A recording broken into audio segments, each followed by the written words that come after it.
Class 11th chapter first और chapter का नाम है सेट्स। ठीक है, मतलब समुच्चय होता है और इसका जो डेफिनेशन होता है यह होता है a well defined collection of object is called set. मतलब कोई भी वस्तु का कलेक्शन होगा, मतलब संग्रह जो होगा वो वेल डिफाइन होगा, मतलब सुपरिभाषित संग्रह को भी हम क्या कहते हैं, सेट कहते हैं। ठीक है, मतलब कोई भी ऑब्जेक्ट, डेटा या फिर कोई भी एलिमेंट रहेगा उसको कहते हैं हम सेट। और एग्जाम्पल फर्स्ट से इसको क्लियर कहेंगे, सेट ऑफ नेचुरल नंबर। मतलब ये सेट है आपका नेचुरल नंबर का। नेचुरल नंबर मतलब प्राकृतिक संख्या, और प्राकृतिक संख्या स्टार्ट होता है 1,2,3,4, ये सो जाता है इनफाइनाइट तक। ये होता है नेचुरल नंबर, और सेट को हमेशा मिडिल ब्रैकेट के अंदर में लिखते हैं। ठीक है, और दूसरा एग्जाम्पल हम लिए हैं सेट ऑफ पॉजिटिव इंटीजर। अब पॉजिटिव इंटीजर क्या होते हैं, जो जीरो से ग्रेटर देन होते हैं, मतलब बड़ा होते हैं। तो वो एक से आएगा, दो आएगा, तीन आएगा, फिर ये सो जाएगा इनफाइनाइट तक। ये होता है हमारा पॉजिटिव इंटीजर।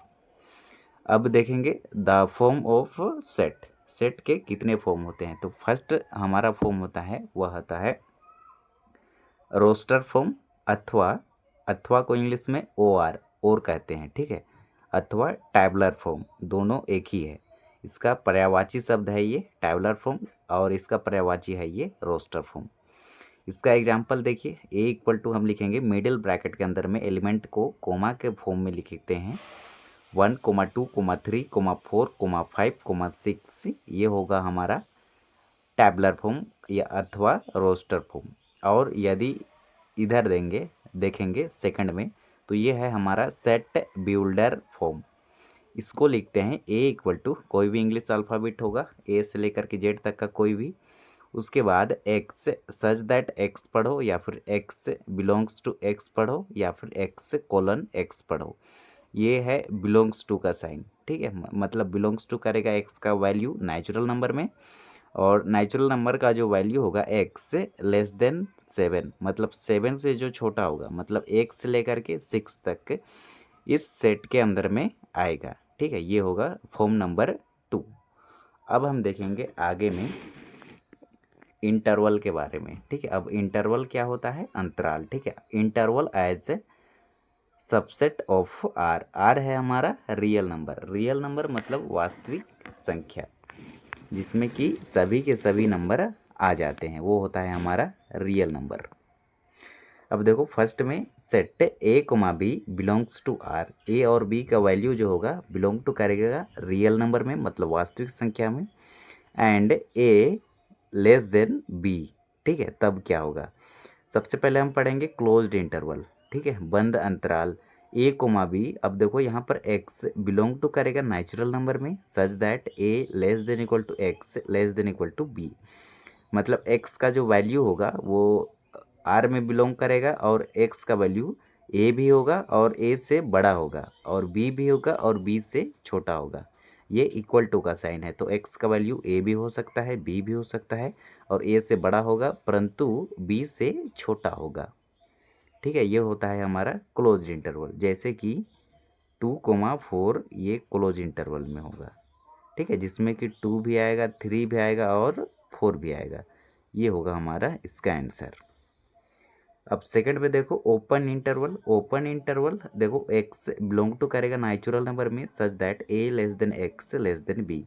देखो ये ओपन इंटरवल में 2 कोमा यदि हम 4 लेंगे, ये वो है ओपन इंटरवल, तो ये 2 से जस्ट बड़ा क्या होता है 3, तो 3 आएगा इसमें, लेकिन 4 भी नहीं आएगा क्योंकि इक्वल टू नहीं है। ठीक है, अब देखो थर्ड में right half open interval, half. ठीक है, राइट हाफ ओपन इंटरवल, या फिर इसको ओपन, इसको ऐसे पढ़ लो, ये है क्लोज्ड।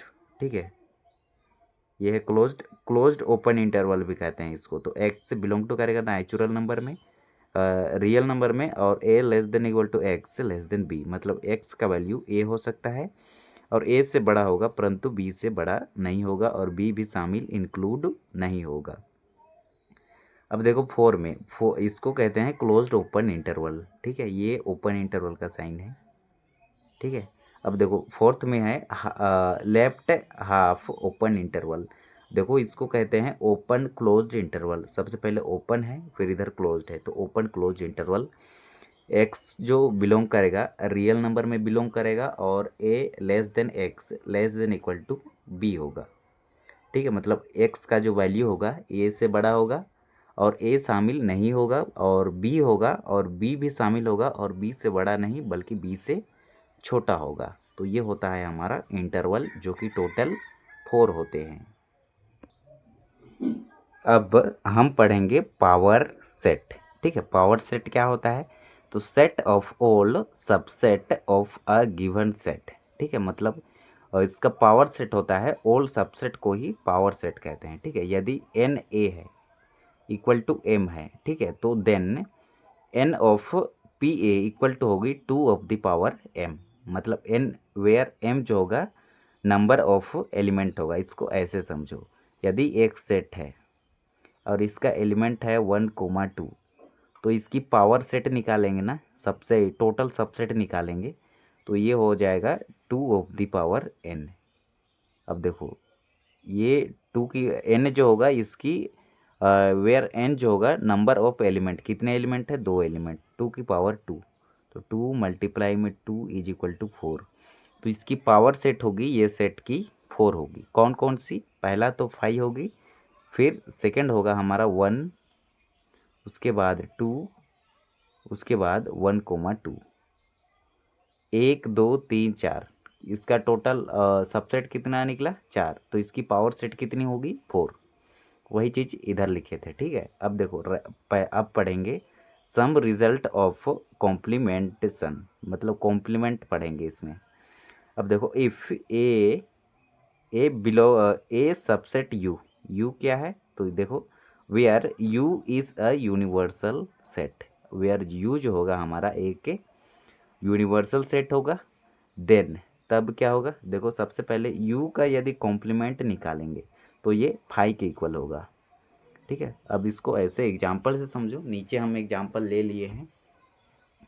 सेट ए हमारा 1, 4, 6 है और देखो यूनिवर्सल सेट है हमारा 1 से लेकर के 1, 2, 3, 4, 5, 6, 7 तक है। क्लियर है? यह है हमारा यूनिवर्सल सेट। और सेट ए का एलिमेंट है 1, 4, 6, 1, 4 और 6। यदि हम ए का कॉम्प्लीमेंट निकालेंगे तो ए डैश लिखेंगे, और ए कॉम्प्लीमेंट जो होता है वो यूनिवर्सल सेट में से ए को सब्ट्रैक्ट कर देंगे। तो यूनिवर्सल सेट ए 1 से लेकर के 7 तक है, तो इसमें ए को सब्ट्रैक्ट करेंगे मतलब घटा देंगे। तो 1 है कटेगा, 4 है कटेगा, 6 है कटेगा, बाकी 2, 3, 5, 7, 2, 3, 5, 7 ये बच जाएगा। तो एक कॉम्प्लीमेंट का आंसर आएगा 2, 3, 5 और 7। तो देखो यूनिवर्सल सेट ये वाला है। ठीक है, इसका कॉम्प्लीमेंट निकाल देंगे तो ये सब इसमें से इसको घटा देंगे तो क्या बचेगा? कुछ नहीं, तो उसी को लिखे हैं 5। 5 मतलब नल सेट होता है, इम्प्टी सेट होता है। ठीक है, यदि 5 का कॉम्प्लीमेंट कर देंगे मतलब कुछ ये यूनिवर्सल सेट है मतलब 5 है, 5 में तो कुछ नहीं है। ठीक है, इसका कॉम्प्लीमेंट कर देंगे तो हमें यूनिवर्सल सेट मिल जाएगा पुनः। और ए ट्रांसपोज ऑफ ट्रांसपोज मतलब A complement of complement is equal to A होता है। कैसे? इसको भी हम समझते हैं। ये है हमारा यूनिवर्सल सेट ए से लेकर के 7 तक, और ए का एलिमेंट है हमारा 1, 4, 6, 1, 4, 6। तो 1, 4, 6 ए का यदि कॉम्प्लीमेंट निकालेंगे ये वाला निकालेंगे।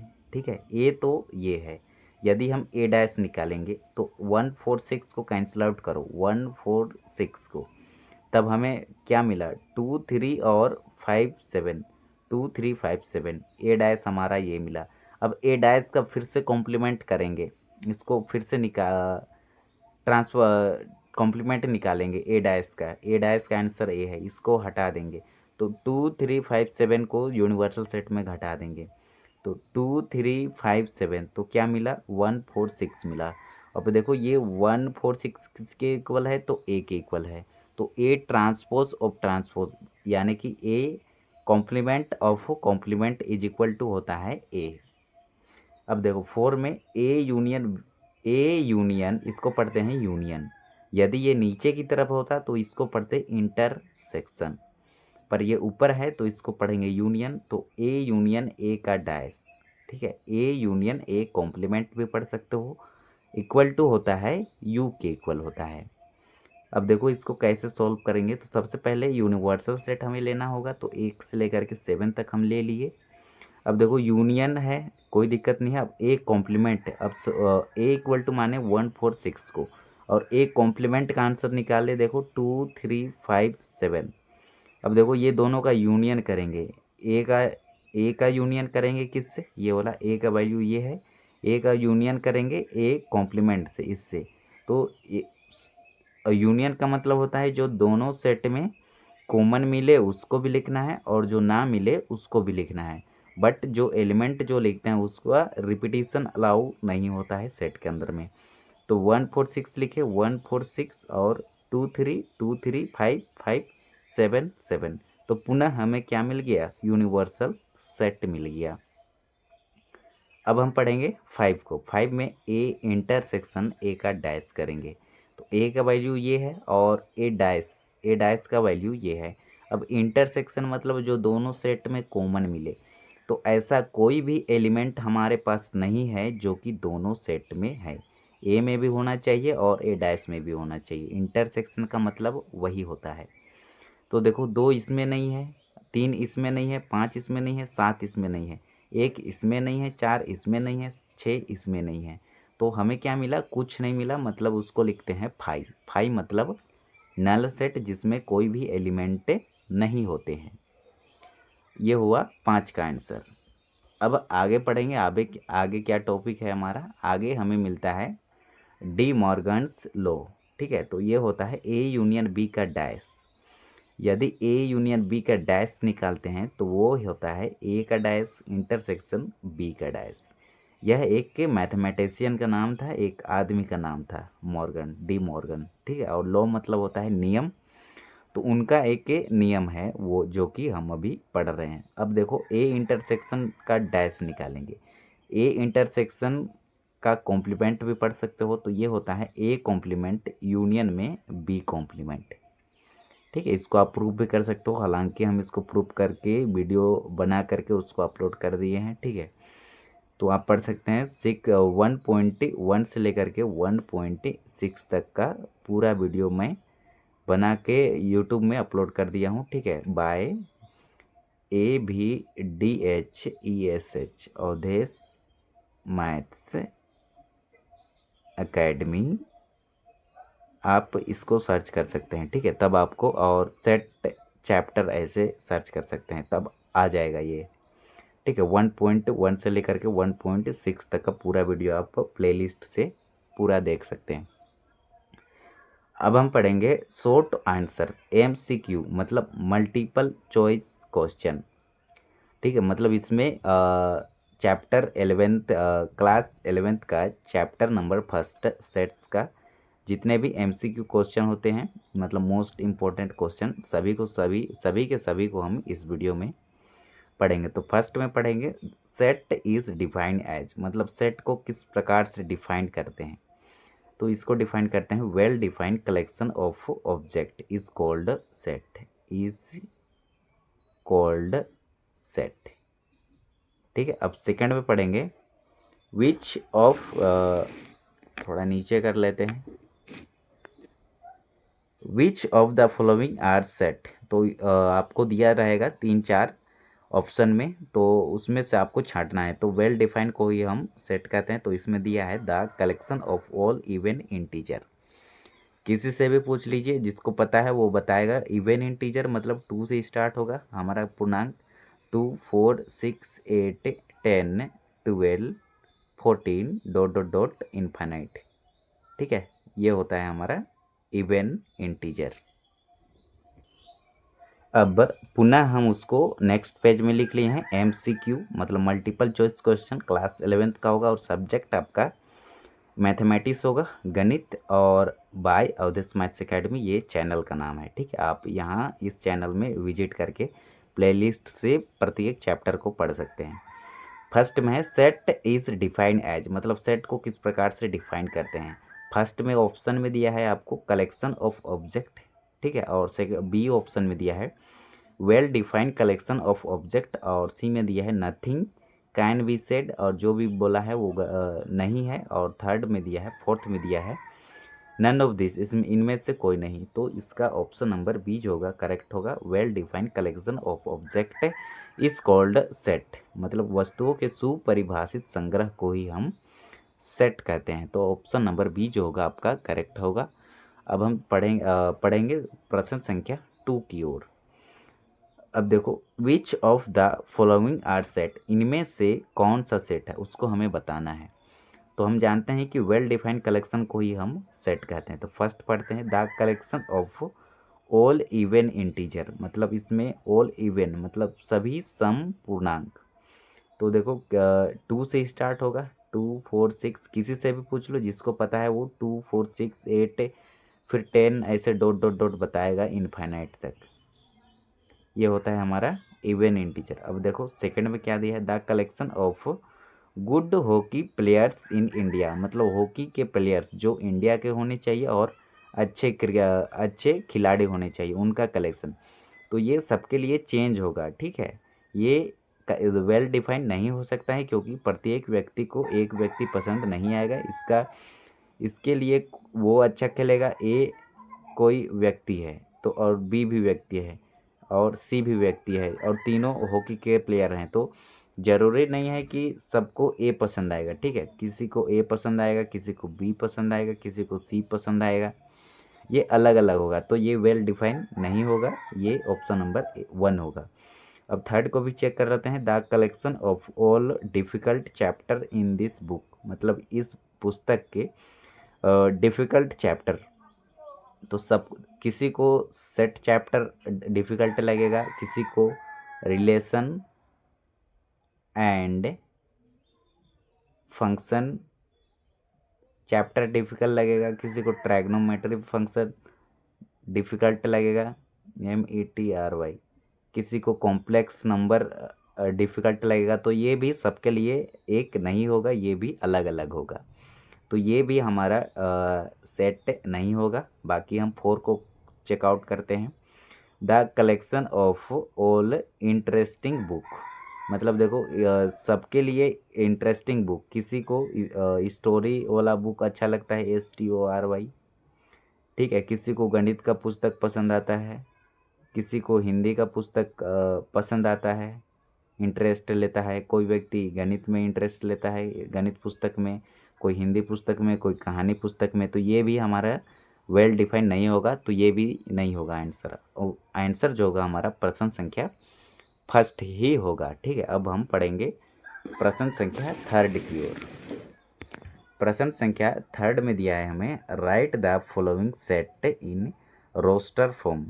अब देखो हमें रोस्टर फॉर्म में लिखना है, ठीक है। और ए में दिया है x such that x natural number less than 4, मतलब एक्स का जो वैल्यू होगा, एक्स का जो मान होगा वह होगा नेचुरल नंबर, तो होना चाहिए 1 से स्टार्ट होना चाहिए और लेस देन 4 होना चाहिए, मतलब 4 से छोटा होना चाहिए। तो 1 से लेकर के 3 तक जो सेट में है वही हमारा आंसर होगा। तो देखो प्रश्न संख्या फर्स्ट में ए का वैल्यू दिया है 1 से लेके 3 तक, बिल्कुल सही, ये हमारा सही होगा।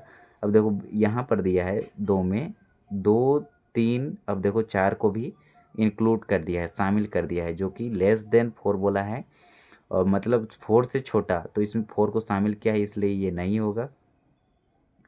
थर्ड में देखेंगे तो 4 2 3 4, ये भी नहीं है, ये तो सेट है ही नहीं, क्योंकि सेट के अंदर में कोई भी एलिमेंट रिपीटिशन अलाउ नहीं होता है।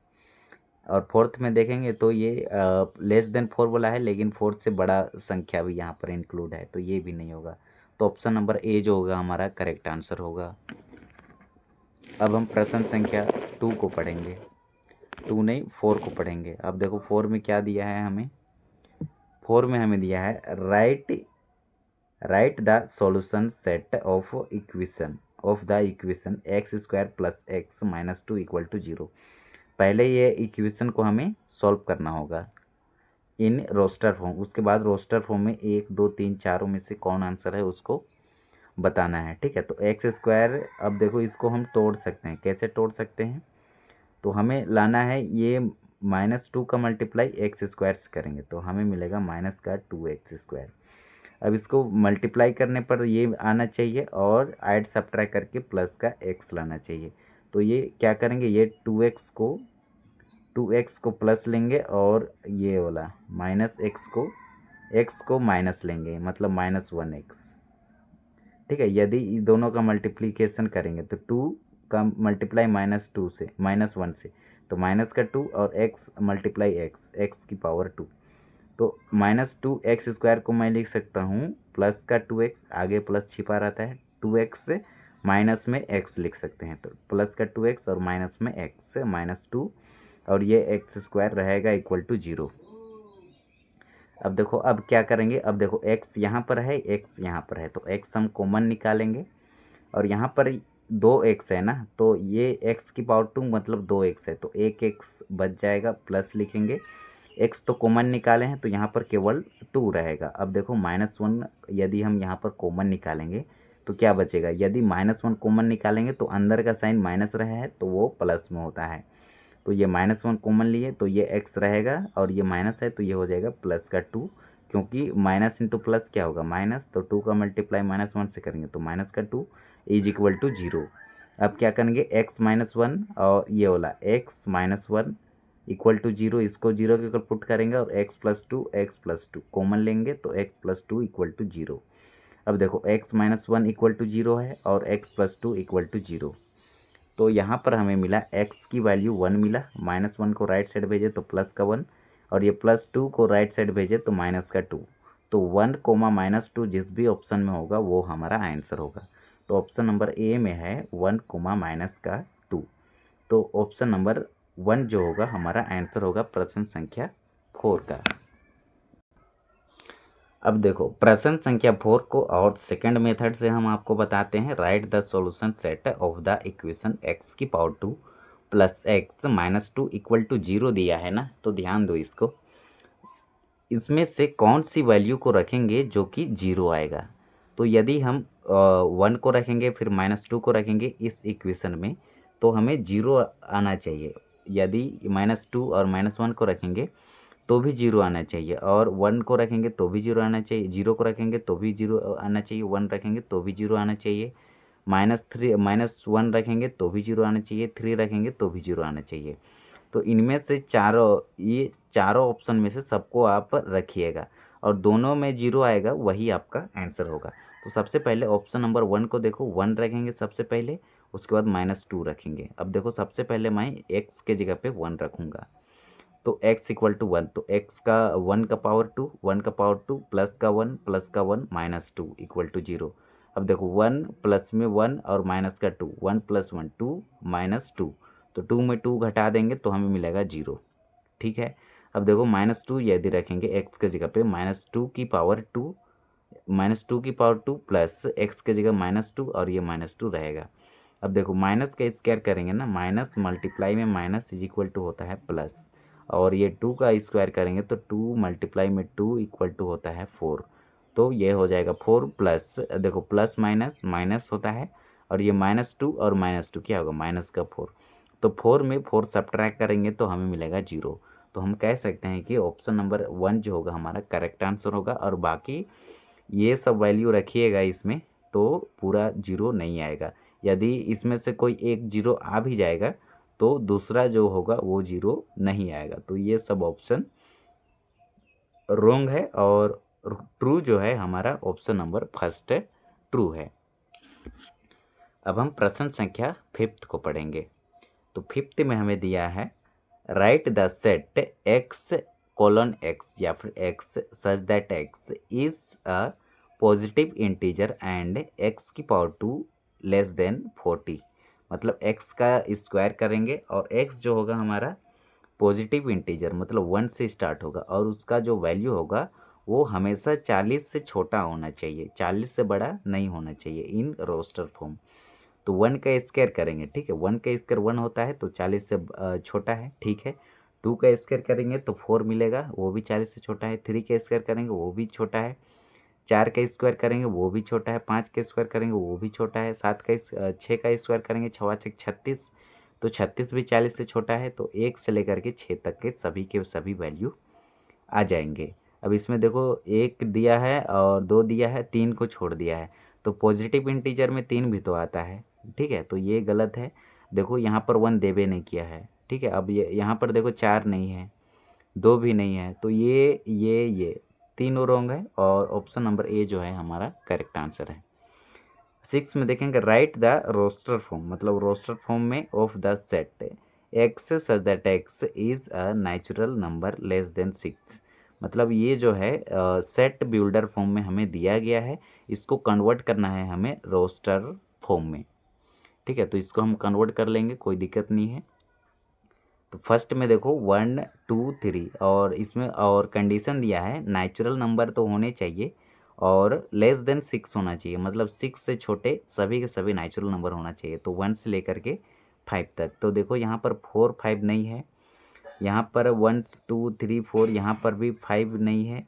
देखो यहाँ पर ऑप्शन नंबर सी हमारा करेक्ट आंसर होगा, क्योंकि 1 से लेकर के 5 तक सभी के सभी नेचुरल नंबर उपस्थित है, प्रेजेंट है। अब देखो डी में देखो 2 नहीं है, ठीक है, और 4 भी नहीं है, तो ये भी हमारा कैंसिल आउट होता है, ये आंसर नहीं होगा। अब हम पढ़ेंगे प्रश्न संख्या 7 को। अब 7 में क्या बोलता है हमारा, 7 में कहता है कि write the roster form of the set X such that X is trigonometry, ठीक है। यहाँ पर स्पेस नहीं था तो उसको नीचे लिखे हैं। स्पेलिंग हम पढ़ दे रहे हैं, TRIGONOMETRY, ठीक है। इसकी हमें रोस्टर फॉर्म लिखना है। तो रोस्टर फॉर्म लिखने का तरीका होता है, इसमें से केवल एक एलिमेंट को लेंगे और सेट के अंदर में कोई भी एलिमेंट रिपीटिशन अलाउ नहीं होता है। तो सबसे पहले टी को लेंगे, टी लिए, उसके बाद आर लेंगे, आर लिए, फिर आई लेंगे, आई लिए, फिर जी लेंगे, जी लिए, फिर ओ लिए, ओ लिए, उसके बाद एन लिए, एन लिए। अब देखो ओ को पहले लिख चुके हैं तो इसको छोड़ दो, फिर उसके बाद एम लिखे, एम लिखे, फिर ई लिखे, ई लिखे, फिर देखो टी भी पहले लिखे हैं, आर भी पहले लिखे हैं, तो वाई लेंगे, तो ये वाई को यहाँ लिखे। तो ऑप्शन नंबर ए हमारा करेक्ट होगा। बाकी बात इसको चेकआउट कीजिएगा तो ये आपका गलत है, ठीक है। अब प्रश्न संख्या 8 को पढ़ेंगे।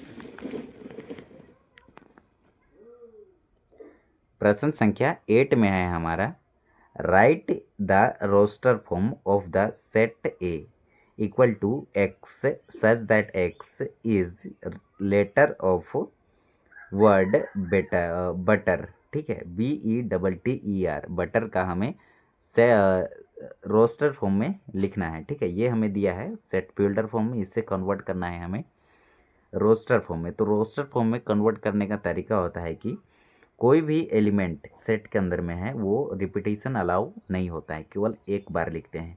तो सबसे पहले बी को लिखे, फिर ई को लिखे, फिर 2 टी है तो केवल 1 टी लिखेंगे। अब देखो ई को पहले लिख चुके हैं तो केवल आर को लिखेंगे। तो ऑप्शन नंबर ए जो होगा हमारा करेक्ट आंसर होगा प्रश्न संख्या 8 का। प्रश्न संख्या 9 है हमारा write the set A equal to 1, 4, 9, 16, 25 dot dot dot in set builder form. अब ये जो हमें दिया है ये हमें दे दिया है रोस्टर फॉर्म में या फिर टैबलर फॉर्म पढ़ सकते हो, कह सकते हो। तो इसे कन्वर्ट करना है हमें सेट बिल्डर फॉर्म में। तो इसको कैसे लिखेंगे सेट बिल्डर फॉर्म में, तो ऑप्शन नंबर ए में दिया है x such that X is the square of a natural number. देखो ये जो है सभी के सभी नेचुरल नंबर का स्क्वायर है। 1 का स्क्वायर ये, 2 का स्क्वायर ये, 3 का स्क्वायर ये, 4 का स्क्वायर ये, 5 का स्क्वायर ये। तो ऑप्शन नंबर ए हमारा करेक्ट होता है। यदि सेकंड को चेकआउट करेंगे तो ये गलत निकलेगा, x such that X is a natural number, ठीक है। नेचुरल नंबर तो है लेकिन यहाँ पर एक के बाद 2 3 कहाँ है, वो तो नहीं है, तो कैंसिल आउट हुआ, गलत हुआ। X such that X is a prime number, ठीक है। अब देखो प्राइम नंबर जिसका गुणनखंड सिर्फ 2 होता है तो ये तो फॉल्स है, पूरा पूरा ही फॉल्स है। देखो इसका गुणनखंड 2 से अधिक है, इसका भी 2 से अधिक निकलेगा, इसका भी 2 से अधिक निकलेगा, नन ऑफ दिस, इसमें से कोई नहीं, ठीक है। तो ये भी ऑप्शन नंबर गलत है। तो ऑप्शन नंबर ए जो होगा हमारा करेक्ट आंसर होगा। अब हम पढ़ेंगे प्रश्न संख्या 10 को। प्रश्न संख्या 10 है हमारा if A equal to X such that X, मतलब x: x is a letter of the school, मतलब ये SCHOOL, then which one is the roster form of A, तब हमें इसका रोस्टर फॉर्म क्या होगा। ये तो हमें दे दिया है सेट बिल्डर फॉर्म में, X:X is a letter of the school, ये स्कूल दे दिया है, ये इसको मेन पढ़ो, ठीक है। इसको हमें कन्वर्ट करना है किस में, रोस्टर फॉर्म में। तो रोस्टर फॉर्म में जो भी एलिमेंट है उसका रिपीटिशन अलाउ नहीं होता है, ठीक है। तो रिपीटिशन अलाउ नहीं होता है, तो हम इसे लिखेंगे A इक्वल टू, सबसे पहले S को लिखेंगे, S लिखे, C को लिखेंगे, C लिखे, H को लिखेंगे, H लिखे, डबल O है तो उसको सिंगल O लिखेंगे। सेट के अंदर में रिपीटिशन अलाउ नहीं होता है, इसलिए L है तो L को लिखेंगे। तो ऑप्शन नंबर A हमारा पकड़ा गया, ये है हमारा आंसर। यदि इधर इधर चेकआउट करेंगे तो S लिखे, ठीक है, C लिखे, ठीक है, H लिखे, ठीक है। अब देखो डबल O में से एक O गायब है, यहाँ पर नहीं लिखा गया है, तो ये हमारा ऑप्शन गलत होगा। अब सी को चेकआउट करेंगे तो यहाँ पर भी ओ नहीं है, गलत होगा। यहाँ पर भी ओ नहीं है, देखो ये भी गलत होगा। तो ऑप्शन नंबर ए जो होगा हमारा करेक्ट आंसर होगा। अब हम प्रश्न संख्या 11 को पढ़ेंगे। 11 में हमें दिया है which of the following set is an empty set. अब इसमें से कौन इम्पिटी सेट है। इम्पिटी सेट कहने का मतलब कौन ऐसा सेट है जिसके अंदर में कोई भी एलिमेंट नहीं है, मतलब एग्जिस्ट नहीं करता है। तो देखो x का वैल्यू बिलोंग करेगा नेचुरल नंबर में, x के जगह पे हम रख सकते हैं नेचुरल नंबर, और ये 6 के इक्वल दिया है। यदि हम यहाँ पर 1 रखेंगे, suppose that x equal to 1, तो ये मिलेगा 2 का मल्टीप्लाई 1 से करेंगे तो 2 + 5 भी इक्वल टू 7 मिला। और देखो ये 6 दिया है लेकिन हमें मिला 7। यदि हम 1 के बाद 2 रखेंगे तो 2 दूना 4, 4 में 5 जोड़ेंगे तो 9, तो 7 9 ऐसे ऐसे मिल रहा है, मतलब 6 नहीं मिल रहा है। तो यहाँ पर 6 दिया है, तो ये हमारा इम्पिटी सेट होगा, इसमें 6 मिल ही नहीं रहा है। और देखो कैसे, देखो बी को पढ़ो, X such that X belong to natural number. यहाँ पर एक्स का वैल्यू क्या रखेंगे जो कि ये कंडीशन को सेटिस्फाई करेगा। यदि हम x के जगह पे नेचुरल नंबर 2 आता है तो 2 रखेंगे, तो 2 यहाँ पर इक्वल टू, देखो 2 इक्वल टू 2, मतलब ये 2 के बराबर है, तो यहाँ पर 2 हो सकता है। लेकिन यहाँ पर तो 1 भी एग्जिस्ट नहीं किया, 2 भी एग्जिस्ट नहीं किया, मतलब कोई भी नेचुरल नंबर यहाँ पर एग्जिस्ट करेगा ही नहीं, तो यहाँ पर कोई एलिमेंट नहीं होगा x के जगह पे। तो इसीलिए ये हुआ इम्पिटी सेट। यहाँ पर तो 2 हो सकता है क्योंकि 2 इसके इक्वल है, ठीक है। अब देखो, और ये कंडीशन x का जो वैल्यू होगा 1 से बड़ा हो सकता है। 1 इसको पढ़ते हैं ग्रेटर देन, ठीक है, 1 ग्रेटर देन x, मतलब 1 से बड़ा होगा x। तो 1 से बड़ा लिए थे ना 2, ठीक है, 2, और x का जो वैल्यू होगा 2 हो सकता है क्योंकि इक्वल टू है, ठीक है। तो देखो x का वैल्यू 2 मिला, लेकिन यहाँ पर x का वैल्यू कुछ नहीं मिला। 1 रखते हैं यदि x से तो देखो 7 मिल रहा है, 6 नहीं मिल रहा है, 6 मिलना चाहिए, ठीक है। तो देखो ये कंडीशन हमारा ट्रू हुआ, ये फॉल्स हुआ, तो ये होगा हमारा आंसर। इम्पिटी सेट के लिए कोई भी एलिमेंट नहीं होना चाहिए सेट के अंदर में, तो यहाँ पर कोई भी एलिमेंट एग्जिस्ट नहीं करेगा। यहाँ पर तो 2 नेचुरल नंबर एग्जिस्ट कर लिया है, ठीक है। तो ये हो आपका, इसमें एलिमेंट आएगा और इसमें एलिमेंट नहीं आएगा, तो वही चीज़ नहीं आएगा उसको हमें बताना है। तो ऑप्शन नंबर ए जो होगा हमारा करेक्ट होगा, ये नहीं, ये वाला गलत है। और सी को देखो, सी में भी क्लियर कर देंगे हम अभी। X such that X is an even prime number. Even मतलब 2 जिसका पेयर में हो और 2 से डिविजिबल हो, और प्राइम देखो जिसका गुणनखंड 2 हो, तो 2 ऐसा नंबर है जो कि इवन भी है और प्राइम भी है। तो इसके अंदर में सी इक्वल टू हम लिख सकते हैं 2, ठीक है। अब डी में देखो X such that X belong to rational number, 1 less than X less than 2। अब देखो एक्स का वैल्यू 2, एक्स का वैल्यू 1 से बड़ा होगा और 2 से छोटा होगा, ठीक है। तो हम लिख सकते हैं 2।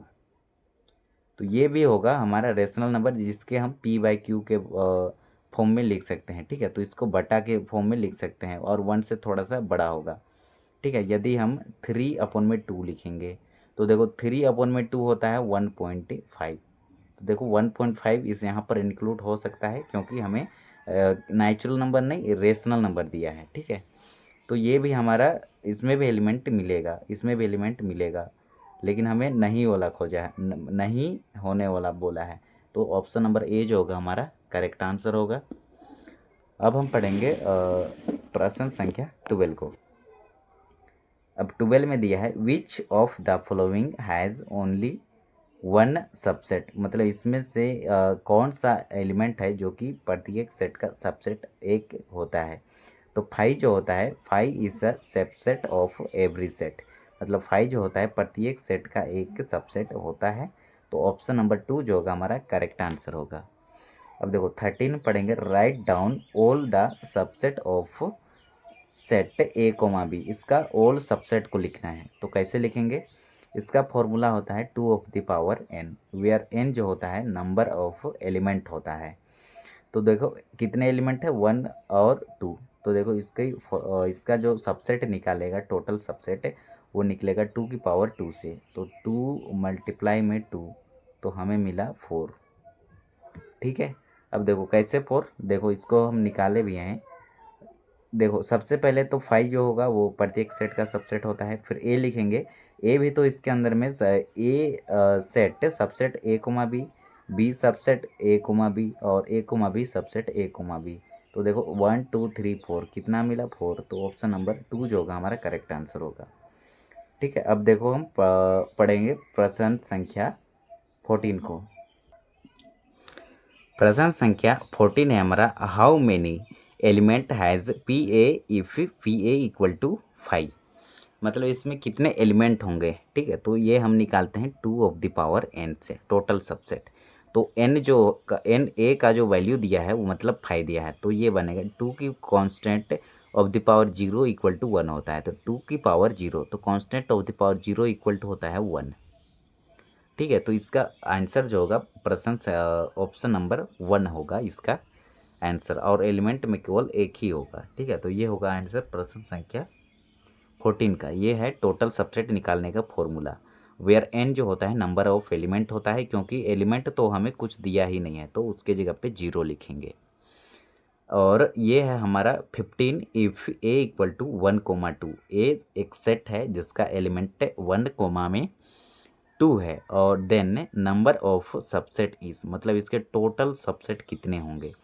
तो यहाँ पर भी यही फॉर्मूला अप्लाई करेंगे सबसेट निकालने का, 2 ऑफ द पावर n का, वेयर n होता है नंबर ऑफ एलिमेंट। तो कितने एलिमेंट है, 2 एलिमेंट है, तो 2 की पावर 2 इक्वल टू होगी हमारी 4। तो ये होगा आंसर प्रश्न संख्या 15 का।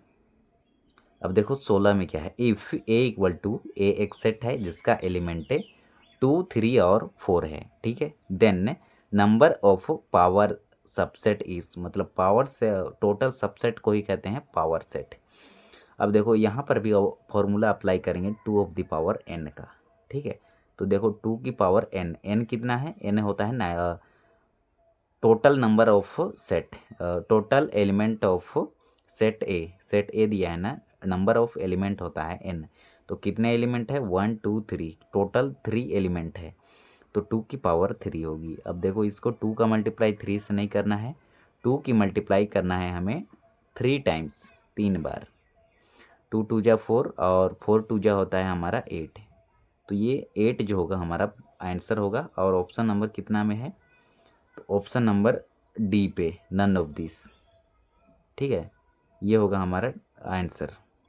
लेकिन यहाँ पर पावर सबसेट इज बोला है, तो इसमें से ना 8 में से 5 को सब्ट्रैक्ट कर दो, पावर सबसेट बोल दिया है ना, तो इसमें 5 होता है हमारा एवरी सेट, तो 5 एक होता है, तो 8 में 1 सब्ट्रैक्ट कर दो तो 7 आएगा।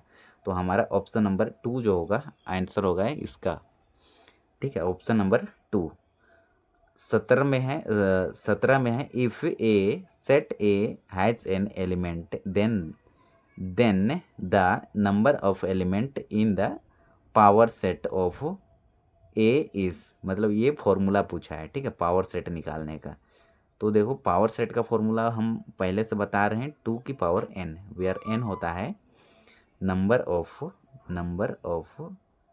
ALEMENT, element, number of element होता है। ठीक है, अब प्रश्न संख्या 18 की तरफ चलेंगे। तो 18 में दिया है 2 नन एम्प्टी सेट, मतलब 2 सेट हैं जिसमें दोनों इम्पिटी सेट नहीं है, ठीक है, non empty set. Set A and set B are said to be equivalent set. तब वो इक्विवेलेंट सेट कब हो सकते हैं? तो इसके लिए कंडीशन दिया है N A not equal to N B. यदि ये इक्वल नहीं होंगे तो इक्विवेलेंट सेट कभी नहीं हो सकते हैं। ये दोनों इक्वल होने चाहिए, तभी केवल वे इक्विवेलेंट सेट हो सकते हैं। इक्विवेलेंट सेट के लिए जितने एलिमेंट होने चाहिए सेट ए में, उतने ही एलिमेंट होने चाहिए सेट बी में, ठीक है। ये होता है इक्विवेलेंट सेट का फॉर्मूला कह सकते हैं, ठीक है।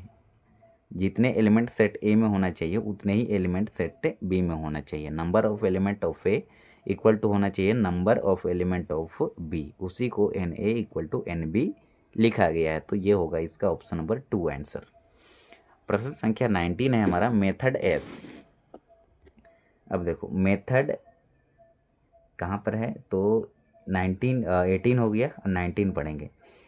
Method S of representation of a set is या फिर आर। तो देखो सेट को जो रिप्रेजेंटेशन करने का जो फॉर्म है वो कितने फॉर्म है।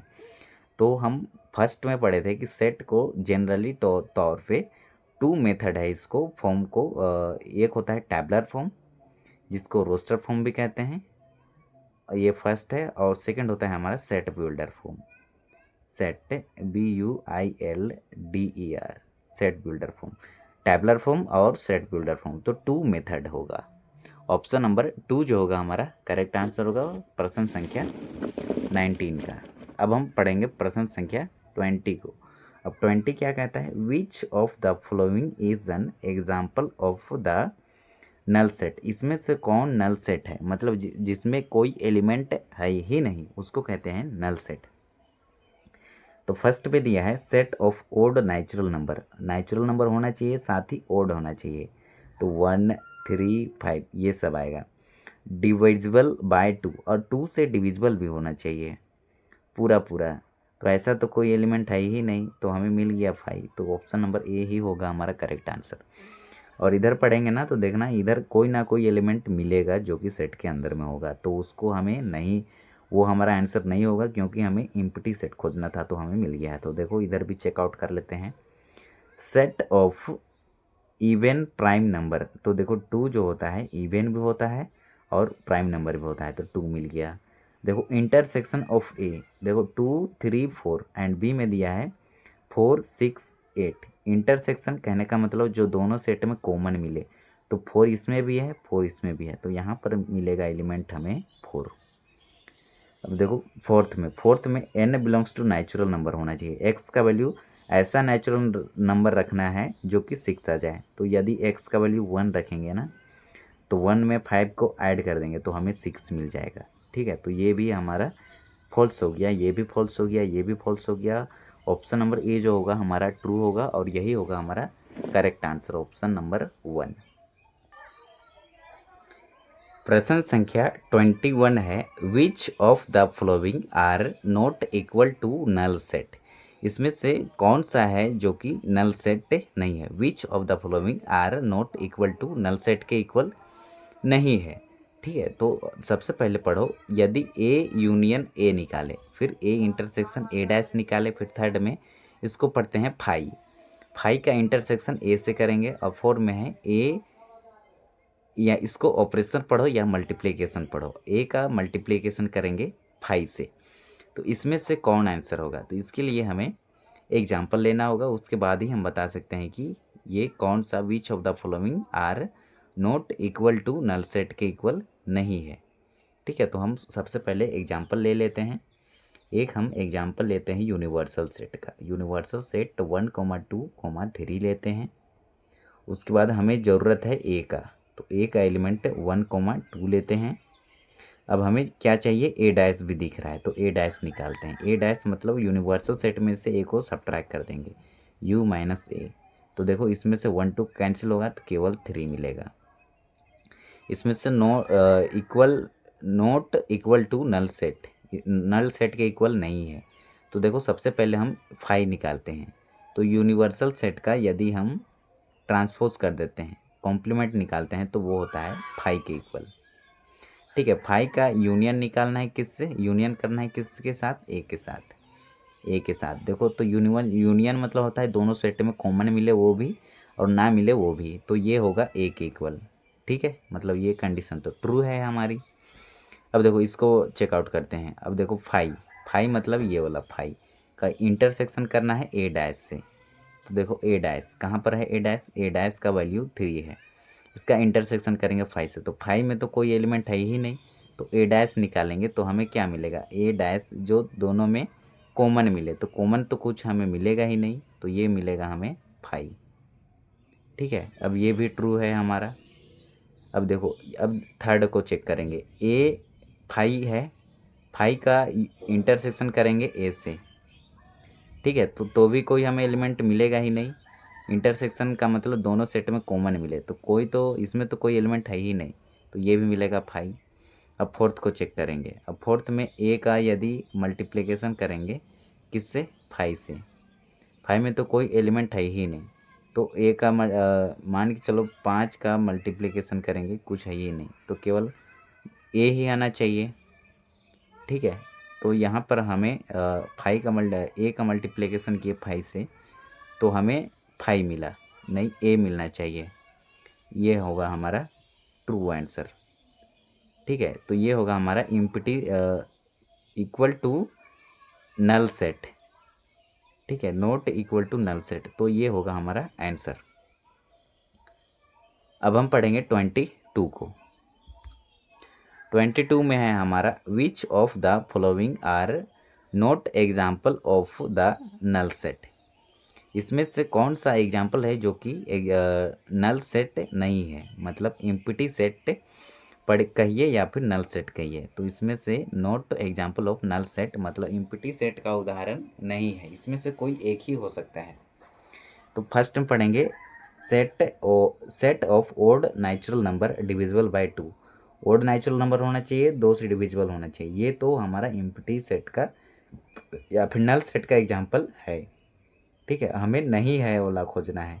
अब देखो set of even prime number, तो देखो इवन भी होना चाहिए प्राइम भी होना चाहिए, तो यहाँ पर मिल गया 2।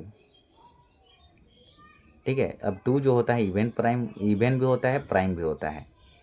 ठीक है, तो ये हमारा इम्पटी सेट नहीं होगा, ऑप्शन नंबर 2। और थर्ड को पढ़ लेते हैं, x such that X is a natural number x less then 5 and x greater than 7। X का वैल्यू होगा वो 5 से छोटा होगा और 7 से बड़ा होगा, तो ऐसा तो पॉसिबल नहीं है, तो ये भी हमारा इम्पटी सेट ही है। Y such that Y is a point common to any two parallel line. 2 parallel line है, इसमें इंटरसेक्शन मतलब कॉमन पॉइंट जहाँ पर दोनों में दोनों का कोई कॉमन पॉइंट हो सकता है, इंटरसेक्शन हो सकता है, या आगे जाके कभी इंटरसेक्ट करेगा कभी नहीं करेगा, तो ये भी हमारा इम्पटी सेट का ही एग्जांपल है। तो ये जो है ऑप्शन नंबर 2 हमारा करेक्ट आंसर होगा। ठीक है, तो ये आंसर होगा, ये गलत होगा, ये तीनों गलत होगा, क्योंकि हमें बोला है कि जो are not example of empty set का उदाहरण नहीं है, तो ये हमारा इम्पटी सेट का उदाहरण नहीं है। बाकी बात इसमें कोई भी एलिमेंट नहीं आएंगे, तो ये हमारा इम्पटी सेट का उदाहरण है, ये नहीं है, तो ऑप्शन नंबर 2 हमारा करेक्ट होगा। अब हम पढ़ेंगे 23 को, which of the following set are finite. Finite set मतलब सुपरिभाषित होना चाहिए, द कलेक्शन ऑफ जो वेल डिफाइन होगा वो सेट तो होना ही चाहिए, और साथ ही साथ में we can easily count the data is called finite set होता है, मतलब कोई भी एलिमेंट होगा डेटा होगा उसको हम ईजिली काउंट कर सकते हैं, उसको कहते हैं फाइनाइट सेट, ईजिली काउंट कर सकते हैं। तो फर्स्ट में देखो the set of month of a year, मतलब एक साल में, ईयर्स में, 1 ईयर्स में कि जितने भी मंथ्स होते हैं उसका कलेक्शन दिया है, तो हम जानते हैं 1 से लेकर के 12 तक, जनवरी से लेकर दिसंबर तक जो होता है हमारा मंथ्स होते हैं, तो इसको हम ईजिली काउंट कर सकते हैं, तो ये होगा हमारा finite set. Option number A हमारा करेक्ट आंसर होगा। यदि 2 को देखेंगे तो 2 में देखो 1,2,3 डॉट डॉट डॉट ये गया है इनफाइनाइट तक, तो इसको तो आप इजीली काउंट नहीं कर सकते हो, तो ये होगा हमारा इनफाइनाइट सेट, लेकिन हमें पूछा है फाइनाइट सेट, तो ये हमारा गलत होगा। अब देखो इस थर्ड को पढ़ते हैं, the set of positive integer, positive मतलब धनात्मक पूर्णांक होना चाहिए और ग्रेटर देन 100, तो 100 से बड़ा पॉजिटिव इंटीजर इनफाइनाइट है, बहुत है। 101, 102 डॉट डॉट डॉट जाएगा कहाँ तक, इनफाइनाइट तक। तो इसको भी आप इजीली काउंट नहीं कर सकते हो, मैं भी नहीं कर सकता हूँ, कोई नहीं कर सकता है। देखो विच फोर्थ पढ़ेंगे, the set of number which are multiple of 5। अब 5 के मल्टीपल कितने होंगे, 5 का मल्टीपल सबसे पहले तो 5 1 जा 5 होता है, फिर 10 होता है, उसके बाद 15 होता है, फिर 20 होता है, फिर 25 होता है, डॉट डॉट डॉट कहाँ तक जाएगा, इन्फाइनाइट तक जाएगा। तो इसको भी आप इजीली काउंट नहीं कर सकते हो, मैं भी नहीं कर सकता हूँ। तो ऑप्शन नंबर ए जो होगा हमारा करेक्ट आंसर होगा प्रश्न संख्या 23 का। अब हम पढ़ेंगे 24 को। 24 में हमें दिया है विच 24 में दिया है which of the following sets are infinite set. अब देखो इनफाइनाइट सेट, अब इसमें बताना है, अब इसमें ऐसा सेट को बताना है जिसको आप इजीली काउंट नहीं कर सकते हो। तो फर्स्ट में पढ़ेंगे तो the set of month of a years, मतलब एक साल में जितने मंथ्स होते हैं उसका कलेक्शन दिया है। तो इसको तो आप इजीली काउंट कर सकते हो, जनवरी से स्टार्ट करेंगे दिसंबर में ख़त्म कर दोगे, ठीक है। तो बता दोगे कि 12 मंथ्स होते हैं 1 ईयर में, इसको तो इजीली काउंट कर सकते हो। तो ये हमारा फाइनाइट सेट होगा, इनफाइनाइट सेट नहीं होगा, पर हमें खोजना है इनफाइनाइट सेट को। सेकंड में पढ़ेंगे the set of prime number less than 99, इसको या इजीली काउंट कर सकते हो। प्राइम नंबर होता है जिसका गुणनखंड फैक्टर 2 हो, ठीक है। तो 99 से लेस देन छोटा, तो आपको 2 से स्टार्ट करना है, लास्टली जाना है कितना, 97 तक, ठीक है। ये जो ये होता है लास्ट, इसका जो प्राइम नंबर मिलेगा जिसका गुणनखंड सिर्फ 2 हो, इसके अतिरिक्त किसी से डिविजिबल ना हो, तो उसको कहते हैं 90 प्राइम नंबर, ठीक है। तो ये भी, इसको भी आप काउंट कर सकते हो। तो ये भी हमारा इनफाइनाइट सेट नहीं होगा। अब थर्ड में पढ़ेंगे the set of number which are multiple of 5, इसको आप काउंट नहीं कर सकते हो, ठीक है। तो ये होगा हमारा इनफाइनाइट सेट। और इसको आप the set of animals living on the earth, मतलब ये भी हमारा फाइनाइट सेट में ही आता है। लेकिन क्यों क्यों आता है, तो देखो ये सेट केवल अर्थ का बात कर रहा है, ठीक है, मतलब पृथ्वी के अंदर का ही बात कर रहा है, इसमें कोई कंपटीशन नहीं है, इसलिए ये फाइनाइट सेट में आता है। क्योंकि देखो जितने भी एनिमल्स हैं वो केवल अर्थ, इसमें बोल रहा है जो द सेट ऑफ एनिमल्स, जितने भी एनिमल्स हैं, जानवर हैं, लिविंग मतलब जो रह रहे हैं किसमें, अर्थ में, मतलब पृथ्वी में, तो इसमें कोई कंपटीशन नहीं है, इसलिए यह सेट कहलाएगा। हालांकि ये बहुत डिफ़िकल्ट है कि काउंट करना कि कितने एनिमल्स हैं, ठीक है। ये तो बहुत ही डिफ़िकल्ट है क्योंकि बहुत छोटे छोटे एनिमल्स रहते हैं, ठीक है, अर्थ में। लेकिन ये फाइनाइट सेट में ही आता है, ये थोड़ा सा एक्सेप्शन वाला क्वेश्चन है, FINITE। मैं भी शुरू में जब पढ़ा था तो ये थोड़ा इनफाइनाइट सेट में आना चाहिए, मैं बोल रहा था, लेकिन कहीं से भी आप सर्च कर लीजिएगा ये, या फिर किसी से पढ़ सकते हैं आप यूट्यूब में, ठीक है, वो फाइनाइट सेट ही बताएगा ये वाला क्वेश्चन को, ठीक है। तो हम भी इधर उधर से रिसर्च कर रहे हैं और हम भी बता रहे हैं कि ये फाइनाइट सेट में ही आएगा, लेकिन बहुत डिफ़िकल्ट से आएगा, ठीक है, बहुत ही डिफ़िकल्ट से। अब हम आगे पढ़ेंगे, अब 25 की तरफ जाएंगे। प्रश्न संख्या 25 है हमारा, if the set A contents 5 element, then 2 बार लिखा गया है, ठीक है, then the number of element in the power set PA is, मतलब पावर सेट कितने होंगे। इसका फॉर्मूला होता है 2 ऑफ द पावर n का, वेयर n जो होता है नंबर ऑफ एलिमेंट, तो एलिमेंट दिया है 5, तो 2 की पावर 5 होगा, मतलब 2 का मल्टीप्लिकेशन होगा कितना बार, 5 बार। 2 मल्टीप्लाई 2 मल्टीप्लाई 2 मल्टीप्लाई 2 मल्टीप्लाई 2, 2 2 जा 4, 2 2 जा 4 और मल्टीप्लाई में ये 2, 4 4 जा 16 और 16 मल्टीप्लाई 2, तो हमें मिला 32।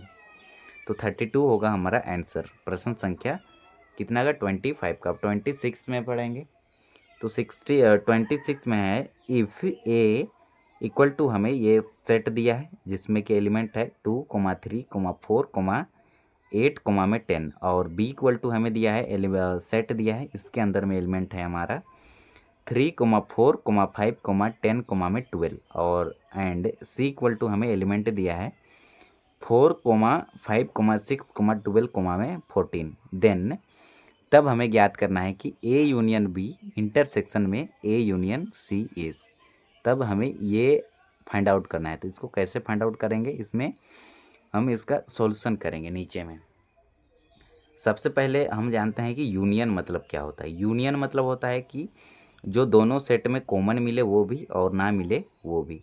सबसे पहले ही हम ले लेंगे ये वाला एलिमेंट सेट ए का 2 3 4 फिर 8 10 है, ठीक है। तो हम लिखे 2 3 4 8 10, फिर इसका यूनियन करेंगे बी से। बी में जो भी एलिमेंट इसमें मिलेगा वो भी और ना मिले वो भी।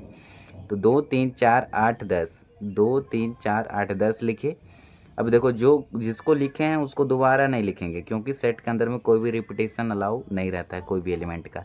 तो 3 को लिखे हैं नहीं लिखे, 4 को लिखे हैं नहीं लिखे, 5 को नहीं लिखे हैं तो हम लिख लिए 5 को, 10 को लिखे हैं नहीं लिखेंगे, 12 को नहीं लिखे हैं लिख लिए यहाँ पर। तो ये हम निकाले हैं ए यूनियन बी। अब हमें देखो अब क्या निकालना है, ए यूनियन बी निकाले, अब ए यूनियन सी भी निकालना है। ए का यूनियन करना है सी से, तो ए का प्रत्येक एलिमेंट को लिख लेंगे 2 3 5 2 5 नहीं 2 3 4 2 3 4 8 10, 8 और 10। अब सी का लिखेंगे, अब 4 को लिखे हैं पहले, 5 को नहीं लिखे हैं लिखे, 6 को नहीं लिखे हैं लिखे, 12 को नहीं लिखे हैं ऊपर में लिखे, 14 को नहीं लिखे हैं लिखे। अब देखो ए यूनियन बी भी निकाले और ए यूनियन सी भी निकाल लिए। अब दोनों का क्या कर देंगे, इंटरसेक्शन कर देंगे। इंटरसेक्शन का मतलब जो दोनों सेट में कॉमन मिले उसको लिखेंगे। तो 2 3 4 2 3 4 देखो 2 3 4, 5 इसमें है इसमें भी है लिखे, 8 इसमें है 8 इसमें भी है लिखे, 10 इसमें है 10 इसमें भी है लिख लिए, 12 इसमें है 12 इसमें है लिख लिए। इसके बाद कोई भी एलिमेंट ऐसा नहीं है जो कि दोनों में है, तो 14 इसमें है इसमें नहीं है नहीं लिखेंगे उसको, ठीक है। तो ये होगा हमारा answer A union B intersection A union C का। अब हम पढ़ेंगे प्रश्न संख्या 27 को। तो 27 है हमारा, लेट ए इक्वल टू 1,2 और ये 3,4 एक साथ है कोमा में 5। Which of the following statements are incorrect, इसमें से कौन सा जो स्टेटमेंट है वो इनकरेक्ट है मतलब गलत है उसको हमें बताना है। ये जो ट्रू है या फिर करेक्ट है उसको नहीं बताना है, जो इनकरेक्ट है उसको बताना है। तो देखो 3,4 सबसेट ए दिया है, मतलब ये कह रहा है कि 3,4 इसको सेट नहीं पढ़िएगा क्योंकि ये अंदर में है, इसको एलिमेंट पढ़िएगा। और एलिमेंट ELEMENT एलिमेंट हमेशा बिलोंग्स टू या फिर नॉट बिलोंग्स टू होता है। ये एलिमेंट बिलोंग्स टू या नॉट बिलोंग्स टू होता है, वो कभी भी सबसेट अथवा नॉट सबसेट नहीं होता है। तो ये कंडीशन हमारी फॉल्स होगी मतलब इनकरेक्ट होगा और आंसर यही होगा। अब 2 में देखो एलिमेंट बिलोंग्स टू ए दिया है सही है। अब देखो यहाँ इसको ये एलिमेंट है, एलिमेंट को ये मिडिल ब्रैकेट के अंदर लिखे हैं मतलब ये सेट बना है, सेट हमेशा सबसेट होता है तो इसके अंदर में है तो ठीक है। देखो एलिमेंट हमेशा बिलोंग्स टू या नॉट बिलोंग्स टू करता है, तो देखो बिलोंग्स टू ए दिया है, A1 इसके अंदर में है तो ये भी ट्रू है ये भी ट्रू है ये भी ट्रू है, तो ये हमारा फॉल्स होगा, ठीक है, मतलब ये इनकरेक्ट होगा। तो यही चीज़ हमें खोजना था, तो यही होगा हमारा आंसर प्रश्न संख्या फर्स्ट का। ऑप्शन नंबर फर्स्ट होगा 27 का, ऑप्शन नंबर ए होगा करेक्ट आंसर। अब हम पढ़ेंगे 28 को। द गिवन सेट मतलब एक सेट दिया है, उसमें सेट बिल्डर फॉर्म में ये इंटरवल से क्वेश्चन है। तो X such that X belong to real number, मतलब रियल नंबर में बिलोंग्स टू करेगा। फिर -4 less than X less than equal to 6। Be written in the form of interval as, तो इसके लिए कौन सा इंटरवल होगा। तो देखो इधर -4 लेस देन एक्स मतलब -4 से एक्स का वैल्यू बड़ा होगा, लेकिन 6 हो सकता है लेकिन 6 से हमेशा छोटा ही होगा। तो देखो इधर लगेगा हमारा close interval less than equal to है और इधर लगेगा हमारा ओपन इंटरवल। तो देखो इधर कहाँ पर है, तो ऑप्शन नंबर देखो ये दोनों हमारा ओपन इंटरवल है, ये तो फॉल्स हो गया। देखो इधर हमारा क्लोज इंटरवल है, मतलब -4 शामिल होगा बोल रहा है, ये भी गलत हुआ। थर्ड में देखो यहाँ इधर ओपन है इधर क्लोज्ड है, ठीक है। तो ऑप्शन नंबर सी जो होगा हमारा, मतलब ऑप्शन नंबर 3 जो होगा हमारा करेक्ट आंसर होगा। और फोर्थ को पढ़ेंगे, फोर्थ में देखो इधर क्लोज्ड है दोनों तरफ क्लोज्ड है, ये भी फॉल्स हो गया। तो ऑप्शन नंबर सी 3 जो होगा हमारा करेक्ट आंसर होगा 28% का। प्रश्न संख्या 29 है हमारा, गिवन द सेट, मतलब एक सेट दिया है हमें ए इक्वल टू 1,3,5, ठीक है, और बी इक्वल टू दिया है 2,3,6 और सी इक्वल टू दिया है 0,2,4,6 कोमा में 8, ठीक है। और विच ऑफ द फॉलोइंग में be considered as universal set for all 3 sets A comma B and C. मतलब सेट ए ये है, सेट बी ये है, सेट ए ये है और सेट बी ये है और सेट सी ये है, और इसका हमें यूनिवर्सल सेट बताना है कि ऑप्शन नंबर ए है कि 2 है कि 3 है कि 4 है, इसमें से कौन है जो कि हमारा यूनिवर्सल सेट है। तो यूनिवर्सल सेट उसको कहते हैं, ऐसा सेट बताना है जिसमें इसका पूरा एलिमेंट, इसका पूरा एलिमेंट, इसका पूरा एलिमेंट आना चाहिए, उसको कहते हैं हम यूनिवर्सल सेट। तो सबसे पहले ऑप्शन नंबर ए को चेकआउट करो, तो 0 से लेकर के 1 2 3 4 5 6 तक है, मगर देखो 8 तो इधर है, इसमें नहीं है, तो ये कैंसिल आउट हुआ। अब देखो बी को चेक करो, सेकंड को चेक करो, तो इसमें 5 दिया है, ये तो कभी होगा नहीं, इसमें तो कोई एलिमेंट ही नहीं है, और सब एलिमेंट होना चाहिए, उसको कहते हैं यूनिवर्सल सेट। अब देखो थर्ड को चेक करो, 0 से लेकर के 1 2 3 4 5 6 7 8 9 10 तक है, तो देखो 0 लिए, फिर 1 लिए, फिर 2 लिए, फिर 3 लिए, 4 लिए, 5 लिए, 6 लिए, फिर 7 तो ये नहीं है, चलिए 8 लिए। यहाँ पर भी देखो 0 से लेकर के 8 से नीचे है, 1 से लेकर के 5 तक, 2 से लेकर के 2 3 6, ठीक है। तो ये ऑप्शन नंबर सी जो होगा हमारा करेक्ट आंसर होगा, ऑप्शन नंबर 3।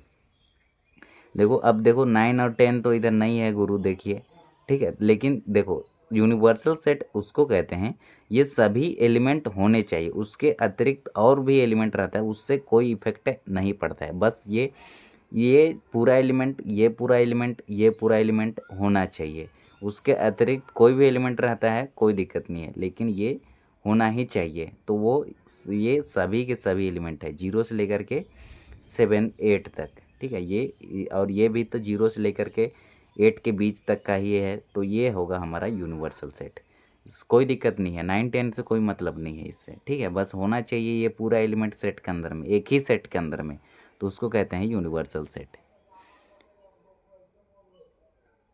अब हम पढ़ेंगे 30 नंबर को। अब 30 नंबर में है in the given Venn diagram, ठीक है। अब देखो इसको पढ़ते हैं फाइंड सेट ए, ये हमें वेन डायग्राम दिया है, ठीक है। अब इसमें से हमें सेट ए ये है और सेट बी ये है।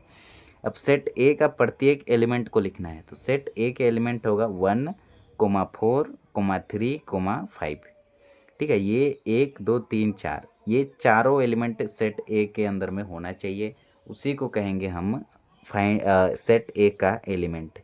यदि इंटरसेक्शन बोलता ना सेट ए और सेट बी में, तो केवल 4 5 होता, ठीक है। अब हमें बोला है कि फाइंड ए, मतलब ए को फाइंड करना है, तो 1 4 3 5 इसमें से चुनेंगे किस में है, तो देखो 1 3 7 8 ये तो नहीं होगा, फिर थर्ड में देखेंगे तो 1 से लेकर के 8 तक, ये भी नहीं होगा। सेकंड में चेक करेंगे तो 2 6 7 8 नहीं है इधर, तो 6 8 इसमें है, ये नहीं है। फोर्थ में देखेंगे तो 1 3 4 5 1 3 4 5। आप ये जो एलिमेंट है इसको आगे पीछे लिख सकते हो, रैंडमली लिख सकते हो, ठीक है, उससे कोई दिक्कत नहीं है। तो ऑप्शन नंबर 4 जो होगा हमारा करेक्ट आंसर होगा।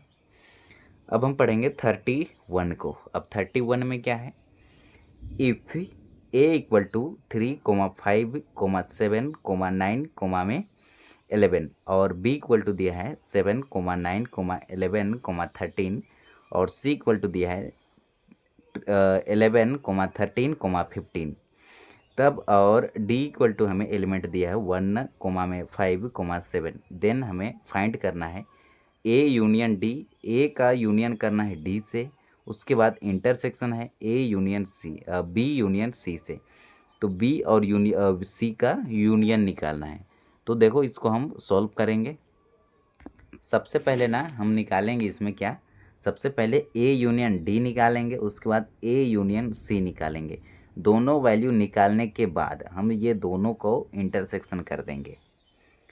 क्लियर है। अब देखो सबसे पहले सॉल्यूशन में a यूनियन d निकालेंगे, a का यूनियन करेंगे d से, तो यूनियन मतलब होता है जो दोनों सेट में कॉमन मिले वो एलिमेंट, और जो ना मिले वो भी लिखते हैं। तो हम इसको लिख लेंगे। सबसे पहले a का एलिमेंट 3, 5, 7, 9, 11, तो देखो 3, 5, 7, 9, 11, 3, 5, 7, 9, 11, 3, 5, 7, 9, 11।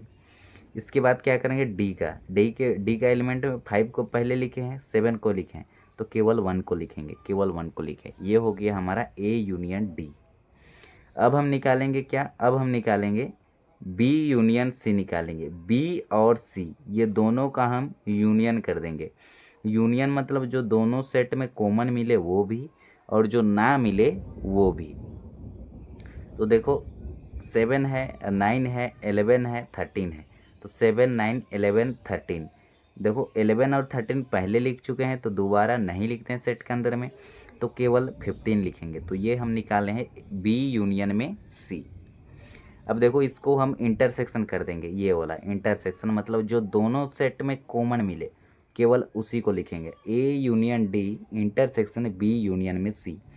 अब ये दोनों सेट को इंटरसेक्शन कर देंगे, मतलब जो दोनों सेट में कॉमन मिले। तो देखो 7, 7 लिख लिए, 9, 9 लिख लिए, 11, 11 लिख लिए। बाकी 13 इसमें खोजेंगे नहीं मिलेगा, 15 इधर खोजेंगे नहीं मिलेगा, 1 को इधर खोजेंगे नहीं मिलेगा। तो केवल ये 3 एलिमेंट है जो कि दोनों में इंटरसेक्शन में मिलेगा, और इससे हमें मिडिल ब्रैकेट के अंदर में बंद कर देंगे। तो ये हमारा सेट बन जाएगा। और ये ऑप्शन नंबर किस में है, तो ऑप्शन नंबर 3 पे है। तो ये होगा हमारा आंसर 31 का। अब हम पढ़ेंगे 32 को। अब 32 में क्या बोलता है पढ़ते हैं। अब 32 में बोल रहा है let A equal to 1,2 comma के बाद 3,4 कोमा में 5। ठीक है, which of the following statements are incorrect, मतलब इसमें से भी जो गलत है उसी को बताना है। सबसे पहले 1,3 सबसेट ऑफ ए दिया है। ठीक है, एलिमेंट हमेशा बिलोंग्स टू या नॉट बिलोंग्स टू होता है। ये इसको सेट मत पढ़िएगा क्योंकि ये सेट के अंदर में है, तो इसको एलिमेंट पढ़ो। तो यही होगा हमारा इनकरेक्ट। और ये देखो एलिमेंट है, element belongs to A true है, ये एलिमेंट बिलोंग्स टू ए ये भी ट्रू है, 1 है। देखो 1, 2, 5 1, 2, 5 एलिमेंट है, और एलिमेंट को ये सेट बना दिया है, तो सेट सबसेट ऑफ ए है, ये भी ट्रू है। तो ये है हमारा फॉल्स मतलब इनकरेक्ट। ये सभी करेक्ट ऑप्शन है, तो ये हमें इनकरेक्ट पूछा है, तो ऑप्शन नंबर ए जो होगा हमारा करेक्ट आंसर होगा। अब 33 को पढ़ेंगे। अब 33 क्या बोलता है, तो 33 बोलता है इफ़ x इक्वल टू एक सेट हमें दिया गया है 1, कोमा में 3, 5, 7, ये हमें सेट दिया है। एंड y इक्वल टू हमें सेट दिया है 1, 2, 3। देन x का इंटरसेक्शन करना है y से, x का इंटरसेक्शन करना है y से। और इंटरसेक्शन का मतलब होता है जो दोनों सेट में क्या मिले, कॉमन मिले, उसको कहते हैं इंटरसेक्शन। विल बी, अब देखो 1 इसमें है, इसमें भी है, उसके बाद 3 इसमें है, 3 इसमें भी है, बाकी बात 2 इसमें खोजेंगे नहीं मिलेगा। तो 1 और 3 जो होगा हमारा इंटरसेक्शन का आंसर होगा x इंटरसेक्शन y का। तो ऑप्शन नंबर ए जो होगा हमारा करेक्ट आंसर होगा। अब हम पढ़ेंगे प्रश्न संख्या 34 को। 34 क्या बोलता है, इफ़ ए इक्वल टू 0, 2, 0, 1, 2, 3, 4, ये हमें एक सेट दिया गया है। एंड बी इक्वल टू हमें दिया है 1, 2, 3, देन ए इंटरसेक्शन बी, मतलब ये सेट ए और सेट बी ये दोनों का इंटरसेक्शन निकालना है। और इंटरसेक्शन का मतलब मैं बता रहा हूँ आपको बार बार कि जो दोनों सेट में कॉमन मिले वही एलिमेंट को लिखते हैं। तो देखो 0 इधर खोजेंगे, नहीं मिला, नहीं लिखेंगे। 1 इधर खोजेंगे, मिल गया तो 1 को लिखेंगे। 2 इधर खोजेंगे, मिल गया। 3 इधर खोजेंगे, मिल गया। तो देखो ए इंटरसेक्शन बी निकालेंगे तो ये पूरा एलिमेंट मिलेगा। 1 1 2 3 इसमें मिल जाएगा। 1 1 2 3। तो 1 2 3 जिस भी ऑप्शन में होगा तो ऑप्शन नंबर 2 पर है। तो ऑप्शन नंबर 2 जो होगा हमारा करेक्ट आंसर होगा 34 का। अब हम पढ़ेंगे प्रश्न संख्या 35 को। If A equal to set A equal to हमें एलिमेंट दिया है AEIOU, A, A, E, I, O, मतलब ये वोवल है, ठीक है, वोवल है इंग्लिश अल्फ़ाबेट के। और बी इक्वल टू दिया है ए कोमा में आई कोमा में यू। देन हमें निकालने बोला है A union B will be, मतलब ए यूनियन बी हमें निकालना है। और यूनियन का मतलब होता है जो एलिमेंट सेट ए में है वो होना चाहिए, पूरा होना चाहिए। उसके बाद जो एलिमेंट बी सेट में है वो भी पूरा होना चाहिए। और उसके बाद जो दोनों में है उसको भी लिखना होता है। तो सबसे पहले हम लिखेंगे कि सेट ए के जितने भी एलिमेंट है सबको लिख लिए। उसके बाद बी सेट में जो भी एलिमेंट है उसको भी लिखेंगे। तो ए पहले लिखे हैं, नहीं लिखेंगे। आई पहले लिख चुके हैं, नहीं लिखेंगे। यू पहले लिख चुके हैं, नहीं लिखेंगे। तो ऑप्शन नंबर ए जो होगा हमारा आंसर होगा, क्योंकि सेट के अंदर में कोई भी एलिमेंट का रिपीटिशन अलाउ नहीं होता है, तो ए को दोबारा नहीं लिख सकते हैं। तो ऑप्शन नंबर ए जो होगा हमारा करेक्ट आंसर होगा। अब हम पढ़ेंगे 36 को, प्रश्न संख्या 36 को। If A equal to 1, 2, 3, 4 and B equal to है हमारा 0, 2, 4, 6, देन हमें निकालना है A union B will be, मतलब यहाँ पर भी ए यूनियन बी निकालना है। तो यूनियन का मतलब होता है कि जो दोनों सेट में कॉमन मिले और ना मिले उसको भी लिखते हैं। तो ना नहीं मिले या ना मिले सेट ए का पूरा एलिमेंट लिख लो 1 2 3 4। उसके बाद 1 2 3 4 तो लिखे, 1 2 3 4 कोई भी लिखने के बाद जो सेट बी में है उसको भी लिखना है। तो 0 भी लिखना होगा, तो यहाँ पर 0 नहीं लिखा है, ये कट गया। यहाँ पर भी 3 नहीं है तो ये भी कट गया। देखो यहाँ पर भी 0 नहीं है, ये भी कट गया। 0 भी लिखे, ठीक है। फिर 1 2 3 4, 1 2 3 4, फिर 0 लिखे। 2 तो पहले लिख चुके हैं, 2 तो पहले लिख चुके हैं तो इसको नहीं लिखेंगे। उसके बाद 4 तो पहले लिखे हैं। 6 को भी लिख लिए। तो ऑप्शन नंबर 4 जो होगा हमारा करेक्ट आंसर होगा ए यूनियन बी का। प्रश्न संख्या 37 है। If A equal to set के अंदर में दिया है 2, 4, 6, 8 एंड बी इक्वल टू दिया है 6, 8, 10, 12, then A union B will be. यहाँ पर भी हमें ए यूनियन बी निकालना है, मतलब जो दोनों सेट में कॉमन मिले वो भी और ना मिले वो भी। तो 2 4 6 8, 2 4 6 8 लिखे, 6 तो लिखे हैं, 8 लिखे हैं। अब 10 और 12 लिख लिए, 10 और 12 लिख लिए, ठीक है। तो ये होगा हमारा आंसर प्रश्न संख्या 37 का। अब 38 में देखो, इफ़ ए इक्वल टू 1 से लेकर के 10 तक and B equal to 2 3 5 7, then A intersection B will be, मतलब यहाँ पर हमें इंटरसेक्शन निकालना है, मतलब जो दोनों सेट में कॉमन मिले केवल वही एलिमेंट को। तो सबसे पहले 2 को इधर देखेंगे, मिल गया तो 2 को लिखे। 3 इधर देखें, मिल गया, लिखे। 5 इधर देखेंगे, मिल गया। 7 इधर देखेंगे, मिल गया। तो 2 3 5 7, 2 3 5 7 ऑप्शन नंबर ए ये होगा हमारा करेक्ट आंसर। बाकी जो भी ऑप्शन दिया गया है वो सभी के सभी गलत है, फॉल्स है। अब हम पढ़ेंगे 39 को। इफ़ ए इक्वल टू हमें दिया है 1, 2, 3, 4, 5, 6 एंड बी इक्वल टू दिया है 2, 4, 6, 8। अब देखो, अब then A minus B will be, तब ए माइनस बी क्या होगा। तो देखो ए माइनस बी कहने का मतलब सेट ए का एलिमेंट घटेगा, इसमें घटेगा। क्या घटेगा, तो सेट बी का एलिमेंट इसमें है तो वो कट जाएगा। 2 देखो इसमें है तो ये 2 कट जाएगा। 4 है, 4 भी कटेगा। 6 है, 6 भी कटेगा। 8 तो इसमें नहीं है, छोड़ दो उसको। तो 1 3 5, तो 1 3 5, तो ऑप्शन नंबर ए जो होगा हमारा करेक्ट आंसर होगा, बाकी ये सब गलत होगा। अब हम पढ़ेंगे प्रश्न संख्या 40 को। अब 40 क्या बोलता है? अब 40 में है हमारा if A equal to 0, 1, 2, 3, 4 and B equal to दिया है 1, 2, 3, then A minus B will be. यहाँ पर भी हमें ए माइनस बी निकालना है, मतलब सेट ए का एलिमेंट कटेगा, इसमें घटेगा, क्या घटेगा? 1 इस यहाँ पर है, बी में है तो ये कटेगा, 2 इसमें है ये भी कटेगा, 3 इसमें है ये भी कटेगा, तो 0 और 4 बचेगा। तो ऑप्शन नंबर कहाँ पर है? 0 और 4, तो ऑप्शन नंबर डी पर है, ठीक है, मतलब 4 पर है। तो ये होगा हमारा आंसर प्रश्न संख्या 4, 0,4, ठीक है, ऑप्शन नंबर 4 आंसर होगा हमारा। प्रश्न संख्या 41 है इफ ए इक्वल टू 1, 2, 3, 4, 5, 6 और बी इक्वल टू दिया है 2, 4, 6, 8, then B minus A will be. अब देखो बी माइनस ए मतलब बी का एलिमेंट कटेगा, क्या कटेगा? तो ए का एलिमेंट जो भी है वो बी का एलिमेंट को कैंसिल आउट करेगा। तो ए में 2 है तो ये वाला 2 इसको काटेगा, 4 है ये भी काटेगा, 6 ये भी कटेगा, केवल 8 बचेगा। तो बी में केवल 8 बचेगा, तो ऑप्शन नंबर हमारा 2 जो होगा करेक्ट आंसर होगा। अब हम पढ़ेंगे 42 प्रश्न संख्या को। For 2 set A and B, 2 set है, सेट ए एंड बी, तब हमें A intersection A union B is equal to. अब देखो इसको हम एग्जाम्पल लेंगे उसके बाद क्लियर करेंगे।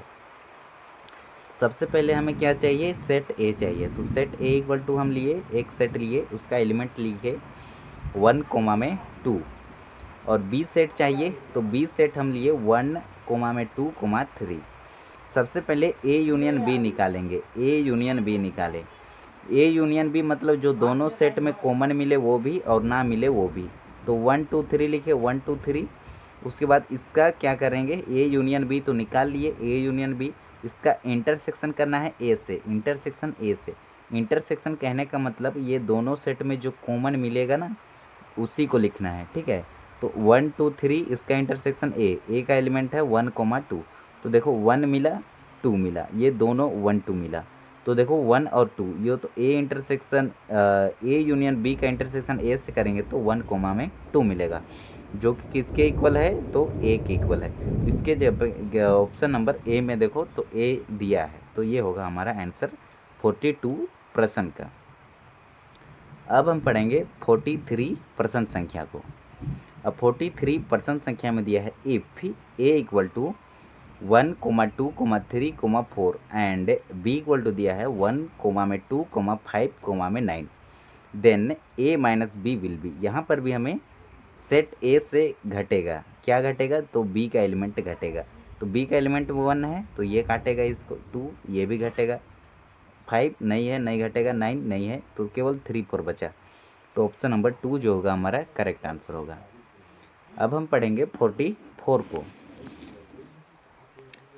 अब 44 में है if A and B are 2 set, 2 set दिया गया है हमें, such that A intersection B निकालेंगे तो वो ए के इक्वल है, देन ए यूनियन बी निकालेंगे तब वो क्या होगा? व्हाट। तो इसको हमें सबसे पहले कैसे सोल्व करेंगे? तो देखो सबसे पहले हम निकालते हैं इसको, एग्जाम्पल ले लेते हैं हम। तो ए इंटरसेक्शन बी निकालेंगे तो सेट ए इक्वल टू हम ले लेते हैं 1, 2, ये मिडिल ब्रैकेट के अंदर में, और बी इक्वल टू हम लेते हैं 1, 2, क्योंकि ये दोनों का इंटरसेक्शन करेंगे तो किसके इक्वल है? तो ए के इक्वल। तो ए इंटरसेक्शन बी निकालेंगे, ठीक है, ए इंटरसेक्शन बी तो किसके इक्वल आना चाहिए? ए के इक्वल, तो 1, 2 ही मिलेगा, तो 1, 2 इसमें है, तो ये बी जो क्या होना चाहिए? तो such that A intersection B equal to A है, तो ए यूनियन बी निकालेंगे, तो ए यूनियन बी मतलब 1, 2 ही मिलेगा, ठीक है। तो ये बी जो होगा हमारा करेक्ट आंसर होगा, ए यूनियन बी जो होना चाहिए वो किसके इक्वल होना चाहिए? तो सेट ए के इक्वल होना चाहिए, ठीक है, सेट ए। ऑप्शन नंबर जो होगा हमारा ए ही होगा, ठीक है, ये बी नहीं होगा, ये थर्ड रहेगा। तो ए यूनियन बी जो होगा किसके इक्वल होगा, ए के इक्वल होगा, या फिर बी के इक्वल भी हो सकता है, बी भी तो हमारा सेम सेट है। ठीक है, तो ये थोड़ा सा ऑप्शन नंबर ए होगा। इसमें से कोई एक ऑप्शन आपको दिया रहेगा एग्जाम में, दोनों ऑप्शन नहीं रहेगा। ठीक है, अब 45 है, for two set A and B, A union A intersection B is equal to. अब देखो इसको एग्जाम्पल से क्लियर करेंगे। सबसे पहले हमें ए का ज़रूरत है, तो ए इक्वल टू हम सेट लिए 1, 2। अब हमें बी भी चाहिए, तो बी इक्वल टू हम लिए 1, 2, 3। अब हमें चाहिए ए इंटरसेक्शन बी। अब देखो सेट ए और सेट बी दोनों का इंटरसेक्शन निकालेंगे, तो 1, 2, 3 लिए 1, 2, 3। अब देखो 1, 2 दोनों में जो कॉमन मिले उसको, ना मिले उसको, तो मिले या ना मिले पूरा लिख लिए। अब देखो इसके बाद 1 और 2 इसको तो नहीं लिखना पड़ेगा, क्योंकि देखो सेट के अंदर में रिपीटिशन अलाउ नहीं रहता है, तो 1, 2 नहीं लिखेंगे। 1, 2, 3 होगा हमारा ए इंटरसेक्शन बी। एक मिनट, ए इंटरसेक्शन बी निकालेंगे ना, एक मिनट, तो केवल 1 और 2 ही मिलेगा यहाँ पर। थोड़ा सा एक मिनट, ऐसे समझो, 4, 2 सेट ए एंड बी, दो सेट लिए हैं, एक और ए एंड बी। सबसे पहले A union B intersection C is equal to, यदि ए इंटरसेक्शन बी निकालेंगे मतलब जो दोनों सेट में कॉमन मिले, तो ए इंटरसेक्शन बी निकालें, तो ए इंटरसेक्शन बी निकालेंगे तो केवल 1 और 2 ही होगा हमारा, 1 और 2। ठीक है, 1 और 2 होगा हमारा ए इंटरसेक्शन बी। इसका यूनियन निकालेंगे किससे, ए से, तो ये 1, 2 तो रहेगा, उसके बाद जो मिले वो भी, ना मिले वो भी। तो देखो इसका यूनियन करेंगे ए से, ये वाला से, तो ये होगा हमारा 1, 2 ही होगा, ये नहीं होगा। तो ऑप्शन नंबर हमारा ए जो होगा करेक्ट आंसर होगा, ये नहीं होगा, बी नहीं होगा। ठीक है, ऑप्शन नंबर ए हमारा आंसर होगा, क्योंकि देखो ए इसका इंटरसेक्शन निकाले 1, 2, इसका यूनियन करेंगे तो केवल 1 और 2 ही मिलेगा। अब हम पढ़ेंगे 46 को। 4, 2 सेट, यहाँ पर भी दो सेट दिया है ए एंड बी, इसका ए यूनियन करना है बी माइनस ए से इज इक्वल टू। सबसे पहले हम सेट ए लिए और सेट बी लिए, सबसे पहले बी माइनस ए किए, तो बी में से ए को सब्ट्रैक्ट करेंगे तो 1, 2 काटेगा, केवल 3 बचेगा। इसका यूनियन करना है ए से, तो ए में है 1, 2, तो 1, 2, 3 होगा। ठीक है, इसका यूनियन कहने का मतलब जो दोनों में कॉमन मिले वो भी, ये 5 नहीं होगा, और ना मिले वो भी, तो 1, 2 और 3। ठीक है, तो ये 1, 2, 3 जो होगा हमारा आंसर होगा। और इसमें ऑप्शन में हमें दिया है, ऑप्शन में तो यहाँ पर नहीं दिख रहा है, कैसे हो गया, तो ऑप्शन नंबर हमारा सी जो होगा करेक्ट आंसर होगा। ठीक है, यहाँ पर छूट गया था, उसको हम दोबारा लिख लिए। प्रश्न संख्या 47 है, if A is a set and U is a universal set, then A intersection A complement is equal to, किसके इक्वल है, ए और फर्स्ट में ए कॉम्प्लीमेंट, बी में 5 दिया है, थर्ड में ए दिया है और 4 में यू दिया है। इसके लिए हमें एग्जाम्पल लेना होगा, तो हम ले लेते हैं एक एग्जाम्पल, यूनिवर्सल सेट हम लेते हैं 1, 2, 3 का। शॉर्टकट बनाएंगे हम इसको, अभी देखना ना। उसके बाद ए इक्वल टू हम लेते हैं 1 एलिमेंट। यदि हम ए कॉम्प्लीमेंट निकालेंगे तो यूनिवर्सल सेट में से एक को सब्ट्रैक्ट करेंगे तो 2, 3 मिला। अब देखो ए का इंटरसेक्शन करना है ए डैश से, ए सेट ए है, इंटरसेक्शन करना है ए डैश से, इंटरसेक्शन ए डैश, मतलब जो दोनों सेट में कॉमन मिले, तो 1 इसमें मिलेगा, नहीं मिलेगा, 2 इसमें नहीं, 3 इसमें नहीं, तो ये मिला हमें 5, तो ऑप्शन नंबर 2 होगा हमारा करेक्ट आंसर। अब देखेंगे 48 को। 48 में क्या है, if A is a set and U is a universal set, एक सेट है ए और एक यूनिवर्सल सेट है, देन ए यूनियन ए का डैश इज इक्वल टू, ये तो सेम क्वेश्चन हो गया। ठीक है, तो वही चीज़ को हम यहाँ पर भी आप देखो कैसे, सेम तो नहीं है, is a universal set then A union A का डैश, यहाँ पर इंटरसेक्शन था, यहाँ पर इंटरसेक्शन नहीं, यहाँ पर यूनियन है। तो इसको भी सबसे पहले एग्जांपल ले लेते हैं, एक सेट लेते हैं 1, 2 का, एक यूनिवर्सल सेट हम ले लिए 1 2 3 का। अब देखो सबसे पहले हम क्या करेंगे, ए कॉम्प्लीमेंट का भी ज़रूरत पड़ेगा हमें, तो ए कॉम्प्लीमेंट निकालेंगे तो 1 2 सब्ट्रैक्ट करेंगे यूनिवर्सल सेट में, तो वो होता है ए कॉम्प्लीमेंट का आंसर, तो केवल 3 मिला। अब देखो इसका यूनियन करेंगे, ए का यूनियन करेंगे किससे, ए कॉम्प्लीमेंट से यूनियन पूछा है, तो जो दोनों सेट में कॉमन मिले उसको भी लिखते हैं, ना मिले उसको भी, तो ये जो भी एलिमेंट है वो सबको लिखते हैं। 1 2 3 लिखे, 1 2 3, ठीक है, ये होगा। ये अब देखो 1 2 3 क्या है, तो 1 2 3 हम लिए हैं यूनिवर्सल सेट को, तो इसके जगह पे हम लिख सकते हैं यूनिवर्सल सेट यू, तो ऑप्शन नंबर 4 में दिया है यू, तो ये होगा हमारा आंसर। अब हम पढ़ेंगे 49 को। अब 49 में क्या बोला है, इसमें बोला है if A is a set and you is a universal set. यहाँ पर भी एक सेट ए दिया है और एक यूनिवर्सल सेट दिया है, देन ए यूनियन फाई है होता है हमारा नल सेट, इम्पटी सेट या फिर वॉइड सेट, जिसमें कि कोई एलिमेंट नहीं होते हैं उसको कहते हैं फाई। सबसे पहले एक सेट लेते हैं, एक सेट, फिर एक यूनिवर्सल सेट। यूनिवर्सल सेट ऐसा लेंगे जिसमें कि सेट ए का प्रत्येक एलिमेंट होना चाहिए, उसके बाद कोई एलिमेंट रहे या ना रहे, लेकिन ये 1 2 रहना ही चाहिए। उसके बाद एक अदर एलिमेंट ले लिए हैं 3, इससे कोई दिक्कत नहीं है, ये हमारा यूनिवर्सल सेट हो जाएगा क्योंकि सेट ए का प्रत्येक एलिमेंट इसमें है। अब देखो हमें क्या ज़रूरत है, फाइव, तो इसका यूनियन निकालेंगे। फाइव में तो कोई एलिमेंट रहता ही नहीं है, तो इसका यूनियन निकालेंगे तो ए ही मिलेगा, तो ये हमें मिला ए, मतलब 1 2, तो ऑप्शन नंबर 2 में दिया है ए, तो ये होगा हमारा आंसर प्रश्न संख्या 49 का। अब हम पढ़ेंगे प्रश्न संख्या 50 को। अब प्रश्न संख्या 50 क्या बोलता है, तो प्रश्न संख्या 50 है हमारा डी मॉर्गन्स लॉ। अब देखो डी मॉर्गन्स लॉ, ये डी मॉर्गन्स जो है ये एक मैथमेटिशियन का नाम है, वही एक नियम दिया था, रूल दिया था, उसी को लॉ कहते हैं, नियम।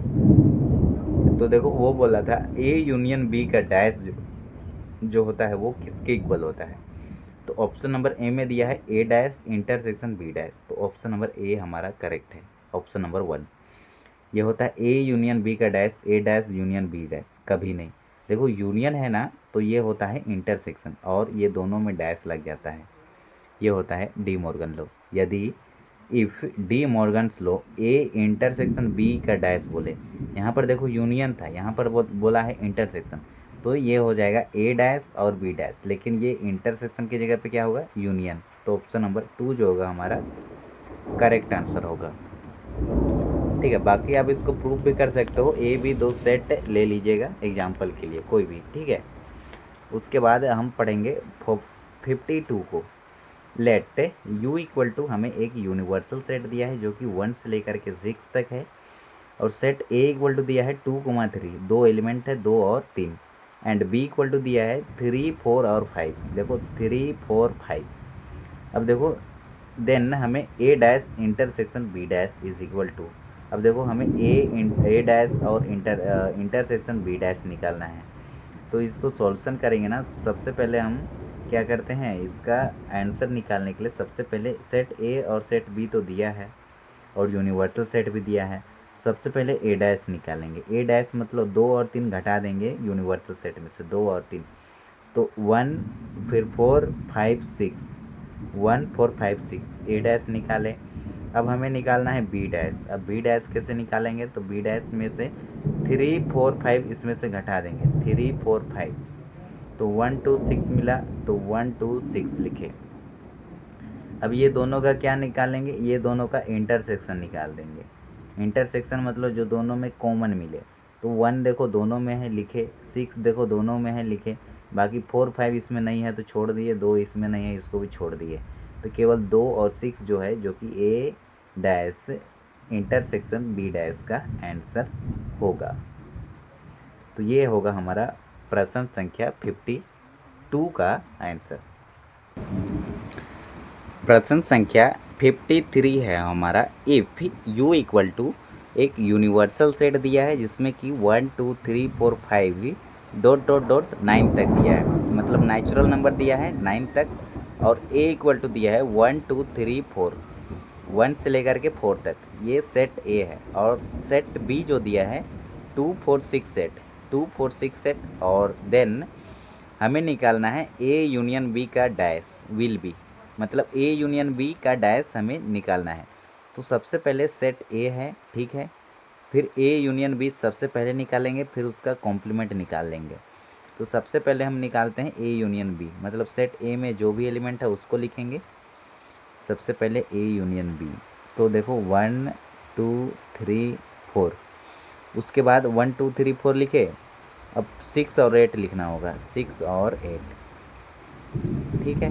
अब इसका कॉम्प्लीमेंट निकालने देंगे ना, तो इसका कॉम्प्लीमेंट निकालेंगे तो 1 2 3 4 6 8 यूनिवर्सल सेट में से घटा देंगे, तो 1 2 3 4, 1 2 3 4, ठीक है। अब देखो 6 और 8 भी घटेगा, तो केवल क्या मिला, 5 मिला, 6 तो कट जाएगा, फिर 7 भी कटेगा, नहीं 7 रहेगा, 7 रहेगा, 8 कटेगा और 9 बचेगा।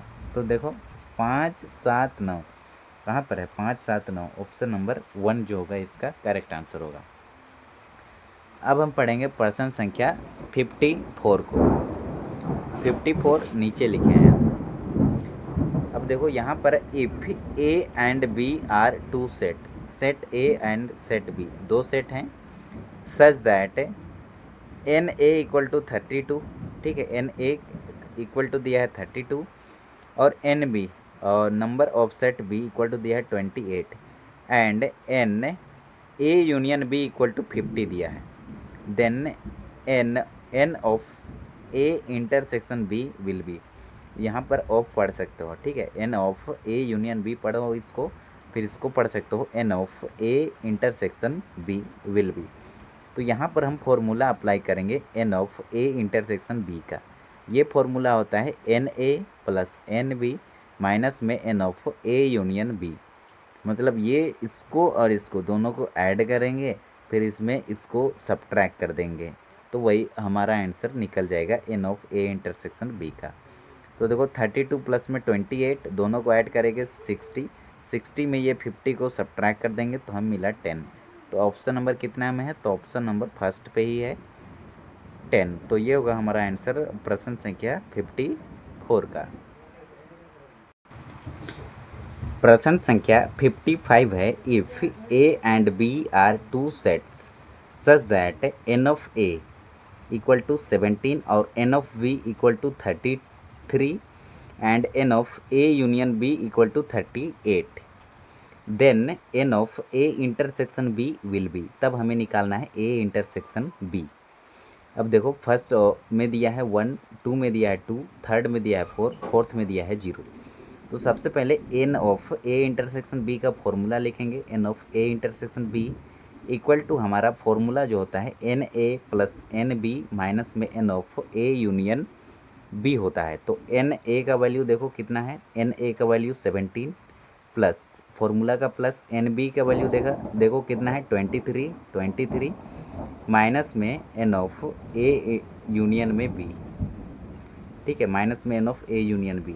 तो देखो ये दोनों को ऐड करें, 17 में 23 ऐड करेंगे तो हम मिलेगा 14, 3 में 7 जोड़े, 10 में 0, 2 3 और 10 का 1 4, 40 में N of A union B कितना है 38, तो 38 घटा देंगे, 40 में 38 घटाएंगे तो हमें मिलेगा 2।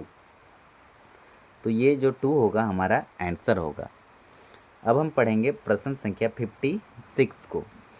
If S and T are two sets, S और टी दो सेट्स हैं, such that N of S equal to 21 and N of T equal to 32 and N of S intersection T equal to 11, then find N of S union में T. तो देखो ये S union में T ये find out करना है। तो देखो S union T equal to क्या लिखेंगे, N of S union T equal to N of S plus N of T minus में N of S intersection T हो जाएगा। देखो यूनियन है तो लास्ट में इंटरसेक्शन लग जाता है, और ये दोनों को ऐड करेंगे तो एस और टी को ऐड करेंगे तो एस का वैल्यू देखो कितना है 21 और टी का एन ऑफ टी का वैल्यू है 32, ये दोनों को ऐड करेंगे तो हमें मिला 53। अब 53 में ये N of S intersection T 11 है तो 11 को घटा देंगे तो हमें मिलेगा 42। तो ये होगा हमारा आंसर। अब हम अप्लाई करेंगे, अब हम सॉल्व करेंगे 57 प्रश्न संख्या को। तो 57 हमारा प्रश्न संख्या क्या बोलता है, तो बोलता है x, सबसे पहले इफ़ यदि x and y are two sets, दो सेट है x and y, such that n of x union में y इक्वल टू 50 और n of x equal to 28 and n of y equal to 32, then find करना है, हमें ज्ञात करना है n of x intersection y। अब इंटरसेक्शन y, इसका फॉर्मूला क्या होगा, n of x intersection y equal to होता है हमारा formula n of x plus n of y minus में n ऑफ x यूनियन में y। तो n ऑफ x का वैल्यू कितना है, n ऑफ x का वैल्यू है 28 प्लस n ऑफ y का वैल्यू कितना है 32 minus n of x union में y। तो देखो n ऑफ x यूनियन में y इक्वल टू है 50, तो इसके जगह लिखेंगे 50। अब देखो 28 में यदि 32 को ऐड कर देंगे ना तो हमें मिलेगा 60। देखो 8 में 2 ऐड किए 10 में 0 लिखे 1 रहेगा हमारा, फिर 3 में 2 ऐड किए 5 और ये वाला एक 6, तो 60 में 50 सब्ट्रैक्ट कर देंगे तो हमें मिलेगा 10, और ऑप्शन नंबर हमारा थर्ड में दिया है 10, तो ये होगा हमारा आंसर।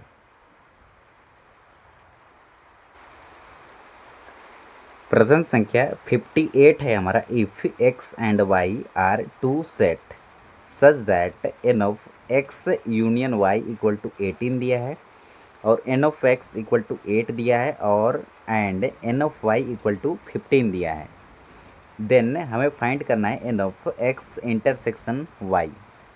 ऑप्शन नंबर में फर्स्ट में दिया है 5, सेकंड में दिया है 10, थर्ड में दिया है 7, फोर्थ में दिया है 3। सॉल्यूशन में लिखेंगे n of x union y, n of x union एक मिनट, यहाँ पर क्या दिया है हमें, x union y equal to 15 दिया है, ठीक है, हमें निकालना है n of x intersection y। तो यहाँ पर हम लिखेंगे n ऑफ x, ये इंटरसेक्शन है, ठीक है, intersection y equal to formula होता है हमारा n of x plus n of y minus में n ऑफ x यूनियन में y। तो n ऑफ x का वैल्यू देखो 8, n ऑफ y का वैल्यू देखो 15 और n of x union y का वैल्यू है 18, तो इसके जगह लिखे 18। अब देखो 15 में 8 को सब ऐड कर देंगे ना तो हमें मिलेगा 23। अब 23 में ये 18 को सब्ट्रैक्ट कर देंगे, घटा देंगे, तो हमें मिलेगा 5। तो ऑप्शन नंबर कितना में 5 है, तो ऑप्शन नंबर फर्स्ट में 5 है, तो ऑप्शन नंबर ए जो होगा हमारा करेक्ट आंसर होगा। अब हम पढ़ेंगे 59 को, ये सेकंड लास्ट प्रश्न है।